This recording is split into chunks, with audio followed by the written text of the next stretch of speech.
අද ඔයාලා එකතු වෙලා තියෙන්නේ ශ්‍රී ලංකන් පොඩ්කාස්ට් අද එපිසෝඩ් නම්බර් 17 17 වෙනි දිගහැරුම. අදත් අපිත් එක්ක ඉන්නවා මම දසුන්, ලසන්ත, කසුන් ඒ වගේම අපේ විශේෂ ආරාධ්‍ය නමුත් අපේ සමීරයි අදත් ඉන්නවා. සමීරගේ දෙවෙනි පොඩ්කාස්ට් එකද.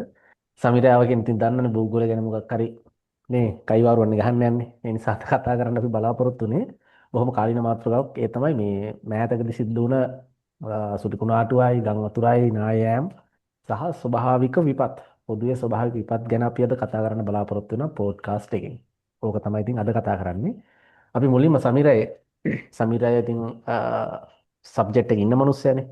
පොඩ්ඩක් පැහැදිලි කරන්න පුළුවන්ද? ඇයි මේ දැන් මේ නායයන් කියන එක දැන් හැමතරේම වැහපුවම නාය යනවනේ. මේක කොහොමද ඇති වෙන්නේ කියලා පොඩ්ඩක් අපි කෙටියෙන් පැහැදිලි කරගමු මේකට ප්‍රවේශයක් ගන්නත් එක්ක. දැන් මම සාමාන්‍යයෙන් නායෑම් කියන එක අපි දැන් පිටින් දකින්නනේ නායෑමක් වුණා කියලා නිකන් අපි කියනවනේ. නමුත් මේ නායෑම වෙන්න විවිධාකාර නායෑම් තියෙනවා. හරිද? දැන් උදාහරණයක් වශයෙන් අපි ගත්තාන් පස්සේ කඳු මුදුනක ඉඳලා විශාල මේ ගල් පර්වතයක් වගේ දෙයක් පහළට එකපාරම කඩා වැටෙන්න පුළුවන්. ඇතැම් වෙලාවට මේ පස් තට්ටුවක් රූට්ලා එන්න පුළුවන්. ගෙවල් එක්කම පහළට. ඇතැම් වෙලාවට මඩ වගේ කියන්නේ වතුරත් එක්ක මික්ස් වුණු නිකන් මඩ වගේ පැත්තම්ම ගලවගෙන ගලාගෙන යන්න පුළුවන්. මේ වගේ එක එක මේ ස්වරූප තියෙනවා. නැත්නම් පස් ස්තරයක් පෙරලෙන්න පුළුවන්. මේ වගේ එක එක ස්වරූප තියෙනවා. සාමාන්‍ය නායෑමක් ඇති වෙන්න හේතු ගත්තන් පස්සේ දැන් ප්‍රධානම හේතුව තමයි ඉතින් මේ අර සෝරි මට කෝල් එකක්. රයිට් අවුලක් නෑ. එන්න සෝරි මල්ලි. හරි අවුලක් නෑ.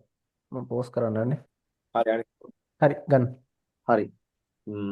දැන් මල්ලි මෙහෙමයි හරිද නායෑම් කියන එක දැන් අපි නිකම්ම කියනවා නායෑමක් වුණා කියලා. නමුත් නායෑම් කියන එක අපිට දැන් නායෑම් ගැන අධ්‍යයනය කරන එක්කෙනෙක් ඒ කියන්නේ වෙනම විදිහට දකිනවා. ඒ කියන්නේ දැන් නායෑම් වර්ග තියෙනවා. ඒ කියන්නේ දැන් උදාහරණයක් වශයෙන් මේ විතන්න දැන් කන්දක් ලොකු උස කඳු මුදුනක ඉඳලා විශාල ගල් පර්වතයක් පහළට කඩා වැටෙන්න පුළුවන්. ඒකත් නායෑමක්. හරිද?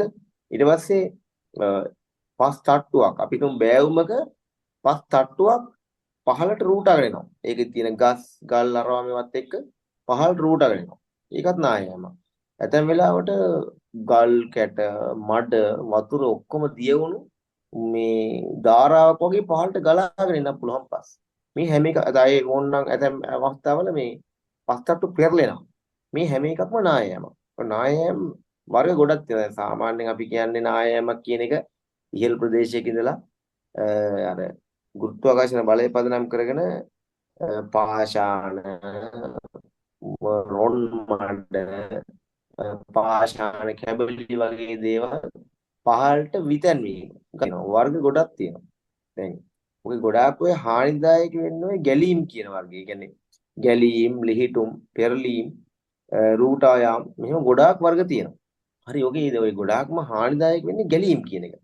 මොකද ගැලීම් කියන එකේදී මඩ වතුර ඔක්කොම එකට එකතු වෙලා පස් ගල් කැට ඔක්කොම එකට එකතු වෙලා පහළට ගලාගෙන එනවා මේ කඩාගෙන බිඳගෙන. ඔය තියෙන්නේ මතන ඔයාලා දාලා තියෙන්නේ සරල රූප සරණ ටික. අතන පේනවනේ ඔයාලට. ඔගේ ඔයාලට පේන්නේ නැති ඔය ගැලීම් කියන එක තමයි අර කෙලවරේ තියෙනවා. අනිත් පැත්තේ පිළිඳ වලට කිඳා බැසීම් කියන එක මේ මෙතන පළවෙනි එකේ ඉඳන් දෙවෙනියට තියෙන එක. ඒ වගේ දේවල්. ඉතින් ඔන්නෝම මේ විවිධ විදිහට නායම් සිද්ධ වෙන්න පුළුවන්. සාමාන්‍ය ලංකාවේ නම් වැඩිපුර නායම් වෙන්නේ කෑගල් ප්‍රදේශය. ඒ කියන්නේ ඔය කඳුකර ප්‍රදේශවල කියන්නේ නායම් වෙන්නේ ගොඩක් වෙලාවට කෑගල්ල කියලා කියන්නේ. ප්‍රධාන වශයෙන්ම වාර්තා වෙන්නේ. ඊට අමතරව රත්නපුර නුවරඑළිය මහනුවර ඔය ප්‍රදේශවල වාර්තා වෙනවා. හැබැයි ඉතින් මේ පාර වුණ සුවිශේෂී දේ තමයි මේ කවදාවත් වෙන්නේ නැති විදිහට ශේෂ කඳු නායන්න පටන් ගත්තා. දැන් ඔයාලා දන්න මේ අපේ ඔය පළාතේ ඔය කුඹුක්කෑව ගල්ගිරියාගම මේ වගේ ශේෂ කඳු සාමාන්‍යයෙන් කවදාවත් අහන්න ලැබෙන්නේ නැති විදිහට ඒව නායන්න පටන් ගත්තා. සමීර ඒක අපේ නැති මේ අපේ ගමට උඩින් තියෙන ඒ ප්‍රදේශය ගන්න බඩහපොල කන්ද කියලා කියන්නේ. අපේ ගමෙත් මුල් පදිච්චිකාරෝ ඒ කන්ද තමයි මේ එහෙත් ණය ගියා මං හිතන්නේ ගෙවල් සෑහෙන ප්‍රමාණයක් ජීවිත හානි සිද්ධ වුණා. ගමට එන පාරවල් ඔක්කොම බ්ලොක් වුණා. ඒ වගේ ලොකු ආපදාවක් එහෙත් වුණා. ඊට පස්සේ කට්ටිය එකතු කරලා ඉස්කෝලේ දෙක මං හිතන්නේ නවතන් කඳුරු දැම්මා. ඒ කියන්නේ කවදාවත් ඒ දන්න අතීතයේ අපේ සීයලාගේ අතීතයේ පවා ණය ගිහිල්ලා නැහැ ඒ කඳු. මේ සැරේ ගියා. ඔය කියන්නේ දැන් සාමාන්‍ය නායෑමක් වෙද්දී නායෑමකට හේතු වන මේ සාධක ටිකක් තියෙනවා. ඒ කියන්නේ ප්‍රධාන වශයෙන්ම වර්ෂාපතන තීව්‍රතාව කියන එක. දැන් ඔයාලා දන්නවනේ සාමාන්‍යයෙන් වසර ගණනාවකින් ලංකාවට ඇදහැරුණු අර කියන්නේ කෙටි කාලයක් තුල ඇදහැරුණු විශාල වර්ෂාපතනයක් නෙමේක. ඒකත් එක්ක අර කඳු බෑවුම් ජල බරිත වීමත් මේකට ප්‍රධාන හේතුවක් වෙන්න ඕනේ. මෙහෙම මේ හැමතැනම නායම් සිද්ධ වෙන්නේ. නැත්නම් කියනවා නම් දැන් අපි දන්න කාලෙක මෙච්චර වැස්සක් එකපාරම يعني කෙටි මගද බහැලා තියෙනවා. නමුත් කෙටි කාලයක් තුල එකපාරම මෙහෙම වැස්සක් වැටලා නැහැ. ඉතින් ওই නායම් වලට ප්‍රධානම හේතුව වර්ෂාපතන තීව්‍රතාව. يعني සමීර අර කිව්ව වාතය ඉස්සෙල්ලා මේ නාය ලංකාව නාය යනවා කිව්වොත් කෑගල්ල දිස්ත්‍රික්කේ නේ. ඔව් වැඩිම නායම් වාර්තා වෙන්නේ කෑගල්ල. කෑගල්ල නේද? හරි මේ සමීර ගම්පොතර ගත්තාම රත් එහෙම ඉතින් තියෙනවා වැඩිම වාර්තාව නම් ඉතින්. සමීර ඔය ගමම කියන්න පොඩ්ඩක් මේ දැන් ඔය කියවනේ වර්ෂාපතන තීව්‍රතාවය බලපානවා කියලා. ඔව්. ඔය පසේ ස්වභාවයත් බලපාන නැතිනේ උකට. සහ ඔව් පසට උඩින් තියෙන ভেජිටේෂන් කැලෑ කියන ශාක අනම්මන අන්න ඒ ගැන පොඩි හදින්නීමක් කරන්නේ නැද්ද? ඔව් ඒ කියන්නේ මොකක්ද දැන් අපි සාමාන්‍යයෙන් ගත්තන් පස්සේ ප්‍රධානම සාධකයක් තමයි වර්ෂාපතන තීව්‍රතාව කියන එක. ඊට අමතරව තවත් සාධක තියෙනවා. එකක් තමයි පාෂාණ ජීරණය. ඊට පස්සේ දැන් ඔකේ මෙහෙම දැන් අපි මෙහෙම දෙකට බෙදන්න පුළුවන් අපිට ඒක. එකක් තමයි මේ භෞතික බලපෑම. භෞතිකව සිදුවන නායයන් මනිත තමයි මිනිස්සුන්ගේ බලපෑම නිසා නායයන් තත්ත්වයන් තීව්‍ර වෙන අවස්ථා තියෙනවා. ඕන තරම්. ඇත්තම කියනවා වැඩිපුරම තියෙන්නේ මිනිසුන්ගේ බලපෑම නිසා නායයන් තත්ත්වයන් තීව්‍ර වෙන අවස්ථා. දැන් අපි භෞතික දේවල් ගැන පොඩ්ඩක් කතා කරමුකෝ. භෞතික පැත්ත ගත්තොත් එහෙම එකක් තමයි ප්‍රධාන වශයෙන්ම පාෂාණ ජීරණය වෙන එක. ඒ කියන්නේ දැන් ඔයාලා දන්නවා ඔය ඇතැම් පාෂාණ වල මෘදු පාෂාණ ඔය හුණුගල් මැටි වගේ දේවල් ඒවා ඉක්මනින් ජීර්ණ වෙනවනේ. දැන් අපි තුමු උඩ තියෙන නයිස් එකක්. කියන්නේ නයිස් පාෂාණයක් හරි ග්‍රැනයිට් එකක් හරි කාදනය වෙන්නේ නැති එකක් කියලා. නමුත් යට තියෙන්නේ මෘදු පාෂාණයක්. අපි තුමු හුණුගල් හරි මොනවද. ඒ යටින් කාදනය මේ අරක ඉක්මනින් ජීර්ණ වෙන ගමන් පහළ උඩ තියෙන කොටස කඩාගෙන පහළට වැටෙන්න පුළුවන්. මේ ඉතින් අපි නිරන්තරයෙන් අවධානයෙන් ඉන්න ඕනේ මේ වගේ දේවල් ගැන. දැන් ඔයාලා දන්නවා දැන් සීගිරිය ගන්නකො. දැන් සීගිරිය දිහා බලද්දී ඔයාලට පේනවනේ දැන් යටින් සීගිරිය කුඩයි උඩින් ලොකුයි වගේ. දැන් සීගිරිය උඩ තියෙන නයිස් එකක්. යට තියෙන මෘදු පාෂාණයක්. මට පාෂාණ වර්ගය මට ලොකුවට මේ මීටර නැහැ. මේ දැන් ඒකයි යටින් මේක කාදනය වෙන තත්ත්වයක් තමයි තියෙන්නේ. ඒකයි උඩින් ලොකුවට වෙන්නේ. දැන් ඒ පාෂාණ ජීර්ණය වෙන එක ප්‍රධාන සාධකයක්. හරිද? ඉතින් අනිත් එක තමයි ඔය අකුණු සැර ඇති වෙන එක. වර්ෂාපතන තීව්‍රතාව ඊට පස්සේ ප්‍රධාන වශයෙන් ඊට පස්සේ දැන් ඔය මොනවද ප්‍රධාන වශයෙන් අය ගන්න පුළුවන් අපිට මේ අධික ලෙස අර දැන් වර්ෂාපතනත් එක්ක අර විශේෂයෙන්ම පාෂාණ වල ස්වභාවය දැන් උදාහරණයක් වශයෙන් මේ විතර දැන් විශාල මේ බර පාෂාණ කුට්ටි මික්ස් වෙලා තියෙන බෑවුමක් නම් පස්සේ දැන් මම කියන්නේ දැන් බෑවුමේ අර පාෂාණ කුට්ටි මික්ස් වෙලා තියෙන ඇතුලේ තියෙන විශාල පාෂාණ කුට්ටි අර පස්සේ ජල බරිතුන ගමන් අර පාෂාණ කුට්ටි දරාගෙන ඉන්න බැරි තත්ත්වයක් ආපු ගමන් අර ඔක්කොම පහළට කඩාගෙන එන්න පුළුවන්.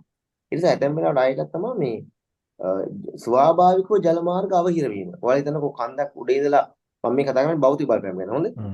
කන්දක් උඩ ඉඳලා වතුර පාරක් ගලාගෙන එනවා කියන්නේ. පොඩි දිය පාර. එකපාරම උඩින් තියෙන ගල් කැටයක් හරි ගල් පර්වතයක් හරි පස් කුට්ටියක් හරි ඇවිල්ලා මේ පාර අවහිර කරනවා. හිර වෙනවා. හිරුණු ගමන් ස්වාභාවිකව එතන ජලාශයක් වගේ එකක් නිර්මාණය වෙනවා. මම කියපු ටික ඔයාලට තේරෙනවද දන්නේ නැහැ. ඔව්. ඒක ඊට ගංගා අර දියපාර બ્લોක් වෙනවා. બ્લોක් වුණ ගමන් එතන වතුර පිරෙනවානේ. හදිසි ජලාශයක් වගේ එකක් නිර්මාණය වෙනවා. ඊට පස්සේ අරකේ ලිමිට් අර පාෂාණ කුට්ටියට අර වතුර රඳවගෙන ඉන්න පුළුවන් මට්ටම දක්වාම අරක පිරුණාන් පස්සේ එකපාරම කඩාගෙන එනවා. හැබැයි එන්නේ අර පොඩි ජල පාර නෙමෙයි පහළට. අර ඔක්කොම ගලවගෙන තමයි පහළට එන්නේ. ඒක ඔය ගැලීම් වගේ නායයන් ප්‍රත්‍යක් ඇත්තම වල දන්නවද නැහැ. ලංකාවේ ප්‍රබලම විශාලම නායයන් තමයි නිකලොය. ඔය රිවර්ස්ටන් ඇද්දි හම්බෙන්නේ. නිකලොය නායයන් කියන එක. ඒක කිලෝමීටර් 7ක් 8ක් වගේ දුරට ගිහින් තිබුණා. එතකොට මේ ඒ නායයම වෙන්න ප්‍රධානම හේතුව වෙලා තිබුණේ ගල් කුට්ටියක් ඇවිල්ලා ඔය නිකලොය කියන එකේ හිර වුණ එක. ඊට පස්සේ හිර වෙලා අර වතුර ලෝඩ් එක වැඩි වුණාන් පස්සේ අතන ජලාශය ස්වභාවිකව හැදුණු ජලාශය ඇතුලේ අර ඔක්කොම කඩාගෙන ආවා. මුළු ගම්මානයක්ම තිබ්බ තැනකවත් හොයාගන්න බැරි වෙන විදිහට විනාශ වුණා. ඉතින් ඒ වගේ දේවල්. අනිත් ප්‍රධානම තමයි මිනිස්සුන්ගේ බලපෑම. දැන් අපි ගමු භෞතික බලපෑම මේ يعني මානව බලපෑම කියන ඒවා. ඒව ගත්තාන් පස්සේ ප්‍රධාන වශයෙන්ම බෑවුම් වල වනාවරණ ඉවත් කිරීම. දැන් අපි එච්චර දන්නේ නැති කලකා බලන තුනට දැන් ඔයාලා දන්නවා ශාකයක් වර්ධනය වුණාම කඳු බෑවුමක එයාගේ මූල පද්ධති හැමතැනම විසිරෙනවා. එයාට පස් රඳවගෙන ඉන්නේ. අනිත් තමයි මේ වර්ෂාපතනයේ වැටෙන ජලය වුණත් එකපාර පොළවට පත්ත වෙන්නේ නැහැ ගස් දිගේ පෙන්නලා. හිමින්තරේ තමයි පසට පත්ත වෙන්නේ. අනික මුල් පද්ධති මගින් පස් ස්තර හොතර තරාගෙන අල්ලගෙන ඉන්නේ. එතකොට ලේසියකට පස්සාංශු වලට ගැලවිලා එළියට එන්න බෑ. හැබැයි අපේ මිනිස්සු මොකද කරන්නේ අර බෑවුම් මේ වල තියෙන වනාවරණ ඉවත් කරලා එක්ක ජනාවාස නිර්මාණය කරන්න වෙන්න පුළුවන් පාරවල් හදන්න වෙන්න පුළුවන් වගාවල් වෙන්න පුළුවන් මිනිස්සු වනාන්තර ඉවත් කරනවා. ඒක අතිශය භයානක තත්ත්වයක්. වනාන්තර ඉවත් කිරීම තමයි ප්‍රධාන වශයෙන් බෑවුම් වල ওই විදිහට මේ නායෑමේ ප්‍රධානම හේතුව. අනික තමයි මේ සමීර විශේෂයෙන් මේ කඳුකර වනාන්තරනේ ඔය කතා කරන්නේ. කඳු ඔව් බෑවුම් කඳු වලින් කරනවා.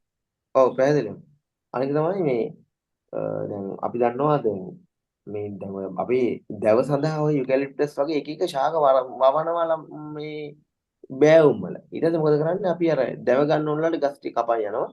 ඒ ඇතැම් ගස් නම් ලියලනවා නමුත් ඇතැම් මේ වගේ මුල් දිරලා යනවා. ඉතින් මුල් දිරපු වගේ දිගේ ඇතුළට පස්සේ ඇතුළට වතුර කාන්දු වෙලා අරම ගලවගෙන එළියට එන්න පුළුවන්. මේ තව මේ මිනිස්සු කරන වැඩක් තමයි මේ දැන් බෑවුම තීව්‍ර කරනවා. දැන් කන්දේ තියෙනවනේ ස්වාභාවික බෑවුමක්. මේ බෑවුම තීව්‍ර කරන වැඩ කරනවා. එකක් තමයි කඳු බෑවුම් මේ ඇත්තටම අපි නාය පාදේ කියලා කියනවා. නැත්තම් කන්දක පාදේ. පාමුල කොටස කපලා ඉවත් කරලා මේ එතන ගෙවල් හදනවා. කොට දැන් කපලා ඉවත් කරන් පස්සේ ඇන්ගල් එක අර මේකේ බෑවුම තීව්‍ර වෙනවනේ තවත්. එතකොටත් ඒ කෑල්ල ගලවගෙන එළියට එන්න පුළුවන්. දැන් ඔයාලා බලන්න කඳුකර ප්‍රදේශවල මාර්ගයේදී කරද්දී ඒක දැන් නම් නිසි ඉංජිනේරු ප්‍රමිතියින් මත සිද්ධ වෙන්නේ. නමුත් ඔයා මුල්ම කාලේ පාරවලදී කරද්දී එහෙම ලොකුවට ඔයා සැලකිලිට ගත්තද කියන එකේ ප්‍රශ්නයක් තියෙනවානේ. දැන් නම් ඔය නෝරෙලියේ පැත්තේ මල දැකලා ඇති බෑවුම් කොන්ක්‍රීට් කරලා වෙනම හදලා තියෙනවා. අපි මොන විදිහට කරත් දැන් ඇතැම් වෙලාවට ඒවා විධිමත් නොවන අවස්ථාවල අපි කරන්නේ බෑවුම කපලා අයිනෙන් පාර හදනවා. දැන් ඔයාලා දැකලා ඉන්නේ කඳුකර ප්‍රදේශයේ යද්දී එක පැත්තක ලොකුවට කන්ද මේ දල බෑවුම් වගේ තියෙනවා එහා පැත්තට බෑවුම් තියෙනවා. ඒ වගේ අවස්ථාවක අරක කඩාගෙන පහළට එන්න පුළුවන්. දැන් ඔයාලා දන්නවනේ මාර්ග වලට පස්කන්ධ කඩා වැටෙනවා කියලා ඔය හැමතැනම කියන්නේ. ඒක පස්කන්ධ වැරද්දක් නෙමෙයි අපි අර බෑවුම තීව්‍ර වෙන විදිහට පාර හදලා තියෙන්නේ. ඉතින් ඒක ප්‍රධානම හේතුව. අනික තමයි මේ මොකද ජලාශීකරණ එක. අපි ජලාශීකරණදී කරන්නේ ගොඩක් වෙලාවට උස් බිම් දෙකක් යා කරලා බැම්මක් ගහලා එතන වතුර පුරවන එක. එතකොට දැන් වතුර පුරවපු ගමන් ඔයාලා දන්නවා අර ජලාශය දෙපැත්තට තිබුණු කඳු වලට ජලය උරන්න පටන් ගන්නවා. එතකොට මේ දෙපැත්ත කඳු නා යන්න පුළුවන්. ඔයාලා දන්නවද දන්නේ මට මතක හිටියට මේක අප්‍රිකානු රටක තියෙන්නේ මේ වේල්ල මට මතක නැහැ නම නම්. දැන් මේ විදිහට අතහැරලා දාලා තියෙන්නේ. ඒත් ඔය විශාල බැම්මක් ගහලා වේල්ල හදනවා. වේල්ල හදලා වතුර පුරලා ටිකක් කල් ඇද්දින් අර දෙපැත්තේ පස් කඳු කඩාගෙන වැටෙනවා. අර මේ ඒ පහළ තිබුණු මුළු ගාමම විනාශ වෙනවා ජලාශයට පස් කඳු කඩාගෙන. ඒකට ජලාශීකරණ එකත් ප්‍රධාන වශයෙන්ම බලපානවා. මේ අනිත් තමයි ඔය ගොඩාක් වෙලාවට ඔය ඇතම ඔය රත්නපුරේ පැත්තේ ඔය මාතලේ පැත්තේ තියෙනවා. මිනිස්සු මේ ස්වාභාවිකව ගන්න දියපාර හදලා කුඩා බලාගාර හදා ගන්නවා. ගෙවල් වලට කරන්ට් එක. ඒක දැන් අපි එච්චර හිතන තරම ඕන තරම් ඔය මාතලේ පැත්තේම ඔය සිද්ධිය එනවා. මෙන්න මෙහෙම කරාමත් ඔය මිනිස්සු හදලා තියෙන බැමි ගහලා తాවකාලික වතුර නවත්තලා පොඩි ටර්බයින් එකක් කරකවලා වතුර ගන්නවා. මේ විදුලිය ගන්නවා. එතකොට ඒ වගේ ඇවිදින පස් කඳු වරවනවා ඇවිල්ලා හිරුණාන් පස්සේ එතන වතුර පිරලා ස්වාභාවිකව නාය ගියා වගේ. ඒ කියන්නේ ස්වාභාවිකව බ්ලොක් වුණා වගේ පස් කඳු ඇවිල්ලා බැමි වල හිර වෙලා වතුර පිරලා කඩාගෙන එන්න පුළුවන්. මේ වගේ ගොඩාක් හේතු තියෙනවා. ඇත්තම කියනවා නම් ගොඩාක් වෙලාවට වර්තමානයේ නම් ওই නායයන් ගොඩක් වෙන්නේ මේ මිනිස්සුන්ගේ මැදිහත් වීම නිසා. රයිට් හරි කසුන් ඔයාට එමුද ඊළඟට මම මේක එඩිට් කරලා ගන්නම්. හරි මේ කසුන් ඔයා මේ අපි සෙන්ටර් වෙලා කතා නැහැ නේ. ඔයා ෆ්‍රේම් එකේ පැත්තක ඉන්නේ. ඔව් ඒ ගැටලුව අවුලක් වගේ. අවුලක් නැහැ. හරි ගමුද? දැන් මේ ගත්තොත් හරි මේ අර සමිරාය කියපු එකට මේ ආණ්ඩුවේ තීරණයක් අරන් තියනවා කියනවා නේද? අඩි 5000ට වඩා උස් තැන්වල වනාන්තර ආපහු වවන්න. ඔව් වනාන්තර වවන එක නම් හොඳ වැඩක්. ඉතින් ඒකට ගැළපෙන ශාක එහෙම තෝර ගන්න ඕනේ. තෝරගන්න. ඔය කතාව කියවනේ මේ රෝහණ විජේවීර මේ මම හිතන්නේ රැලියක හිටන් කියපු ලස්සන කතාව. හ්ම්. අඩි 5000කට වඩා වනාන්තර විනාශ කිරීම විනාශයකට යනවා කියලා. සමීර අඩි ඒ 5000 කඳුවල මේ වනාන්තර විනාශී කරන එක සහ කඳු කපන එක ලොකු ප්‍රශ්නයක්. නමුත් අර ජනසංඛ්‍යා වර්ධනය වීමත් එක්ක ඉඩම් ප්‍රශ්නය තියෙනවා. ඒක තමයි ඉතින් කේස් එකේ. ඕක ඉතින් අර දැන් වෙන මාධ්‍ය තියෙන මල්ලි දැන් ඔයාලා දන්නවනේ මේ ගොඩනැගිලි පරීක්ෂණ ආයතන වගේ ඔය ගැන අවධානය යොමු කරන ආයතනවල සහාය මේකෙදි ගන්න ඕනේ. කියන්නේ දැන් අපි සාමාන්‍ය මිනිස්සු ඔකෙදි බැඳිහත් වෙන්නේ නැහැනේ. අර ආයතන වලින් නිසි අවසරයක් ගන්නවත් එහෙම නිරීක්ෂණය කිරීමක්වත් කරන්න නැතුව එයාලා අත්නොමතික හිතුමනාපයට වැඩ ගන්නවා. එතකොට තමයි ගොඩක් වෙලාවට තීව්‍ර වෙන්නේ. කියන්නේ මිනිස්සුන්ගේ මම අවධානය හිතන්නේ නැති මේ දැන් මේ මහනුවර නුවරඑළිය දිස්ත්‍රික් වලට දරන්න පුළුවන් ජන සංඛ්‍යාව පිරලා තියෙනවා මම හිතන්නේ. ඔව් දැන් නුවරඑළියේ මැත්තෙන් කියනවා නම් ජනවාද පිටුව ගන්න තියෙන බිම් ප්‍රමාණය තමයි සීමිතයි. හ්ම්. නැත්නම් ඔයාලට උන් අපි වුණා නුවරඑළියේදී ඇතැම් වෙලාවට බලනවා මිනිස්සු ගෙවල් හදාගෙන ඉන්න තැන් ඒ තැන් වල කොහොම ඉන්නවද කියලා හිතා ගන්නත් බෑ. මේ ලිමිට් එක පැනලා තමයි තියෙන්නේ. සමීරය දන්නවද ඒ මේ කියන්නේ මේ පැත්තේ අර අපේ මේ sorry මේ කන්ද කපන්න නැතුව එහෙම ගයක් හදන්න බෑ නේද? සමීරේ ඒ තියෙන විදිහත් එක්ක ඒක දැන් හැම මෙහෙම තැනම හදලා තියෙන්නේ කඳුකර කපලා කඳුකර ප්‍රදේශවල හදන්න පුළුවන් ක්‍රම තියෙනවා. ඉතින් ඒවට ගොඩාක් වියදම් දරන්නත් ඕනේ, හොඳ තාක්ෂණික උපරිමය පාවිච්චි කරන්නත් ඕනේ. නමුත් මිනිස්සුන්ගේ ආර්ථිකයත් එක්ක මිනිස්සු ඒවට පෙළඹෙන්නේ නැහැනේ. අනික මිනිස්සු ඇත්තම ලංකාවේ මිනිස්සු අවදානම් ගැන දැන් හෙට වෙන්නේ මොකද්ද ඔය කියන්නේ අපේ රට දැන් කියන්නේ අපි ආපද අඩු රටක් කියලානේ අපි හැම ගත්ත ගමන් කතා කරන්නේ. ඒ නිසා අපි මේ මිනිස්සු ගොඩක් වෙලාවට ඒව ගැන හිතන්නේ. අර ලසන්ත මම ওই අවසානට පල්ලි පැත්තේ මම අවසානට කියන දේ තමයි වෙන්නේ. අවසානට ඉතින් හැම දෙයකම ආර්ථිකය තමයි බලපාන්නේ. තියෙනවා බලපන්. ඒ කියන්නේ මේ අර ওই පල්ල බැද්ද පැත්තේ මාදකට දනනේ වාලා. ඔය පල්ල බැද්ද කියලා එහෙම තියෙන්නේ. මම ওই පල්ල බැද්ද පැත්තේ එකපාරක් ගිහින් යාළුවෙක් ගෙදරක මේ යල්ලා සම්පූර්ණයෙන් අර කන්ද කපලා අයිනේ ගේ හදලා තියෙනවා. කියන්නේ එළියට බැස්සට පස්සේ පේනවා අර බෑවුමයි. දැන් ඒත් මම එවෙලෙත් කිව්වා මේක කඩාගෙන ඉන්නේ නැද්ද කියලා.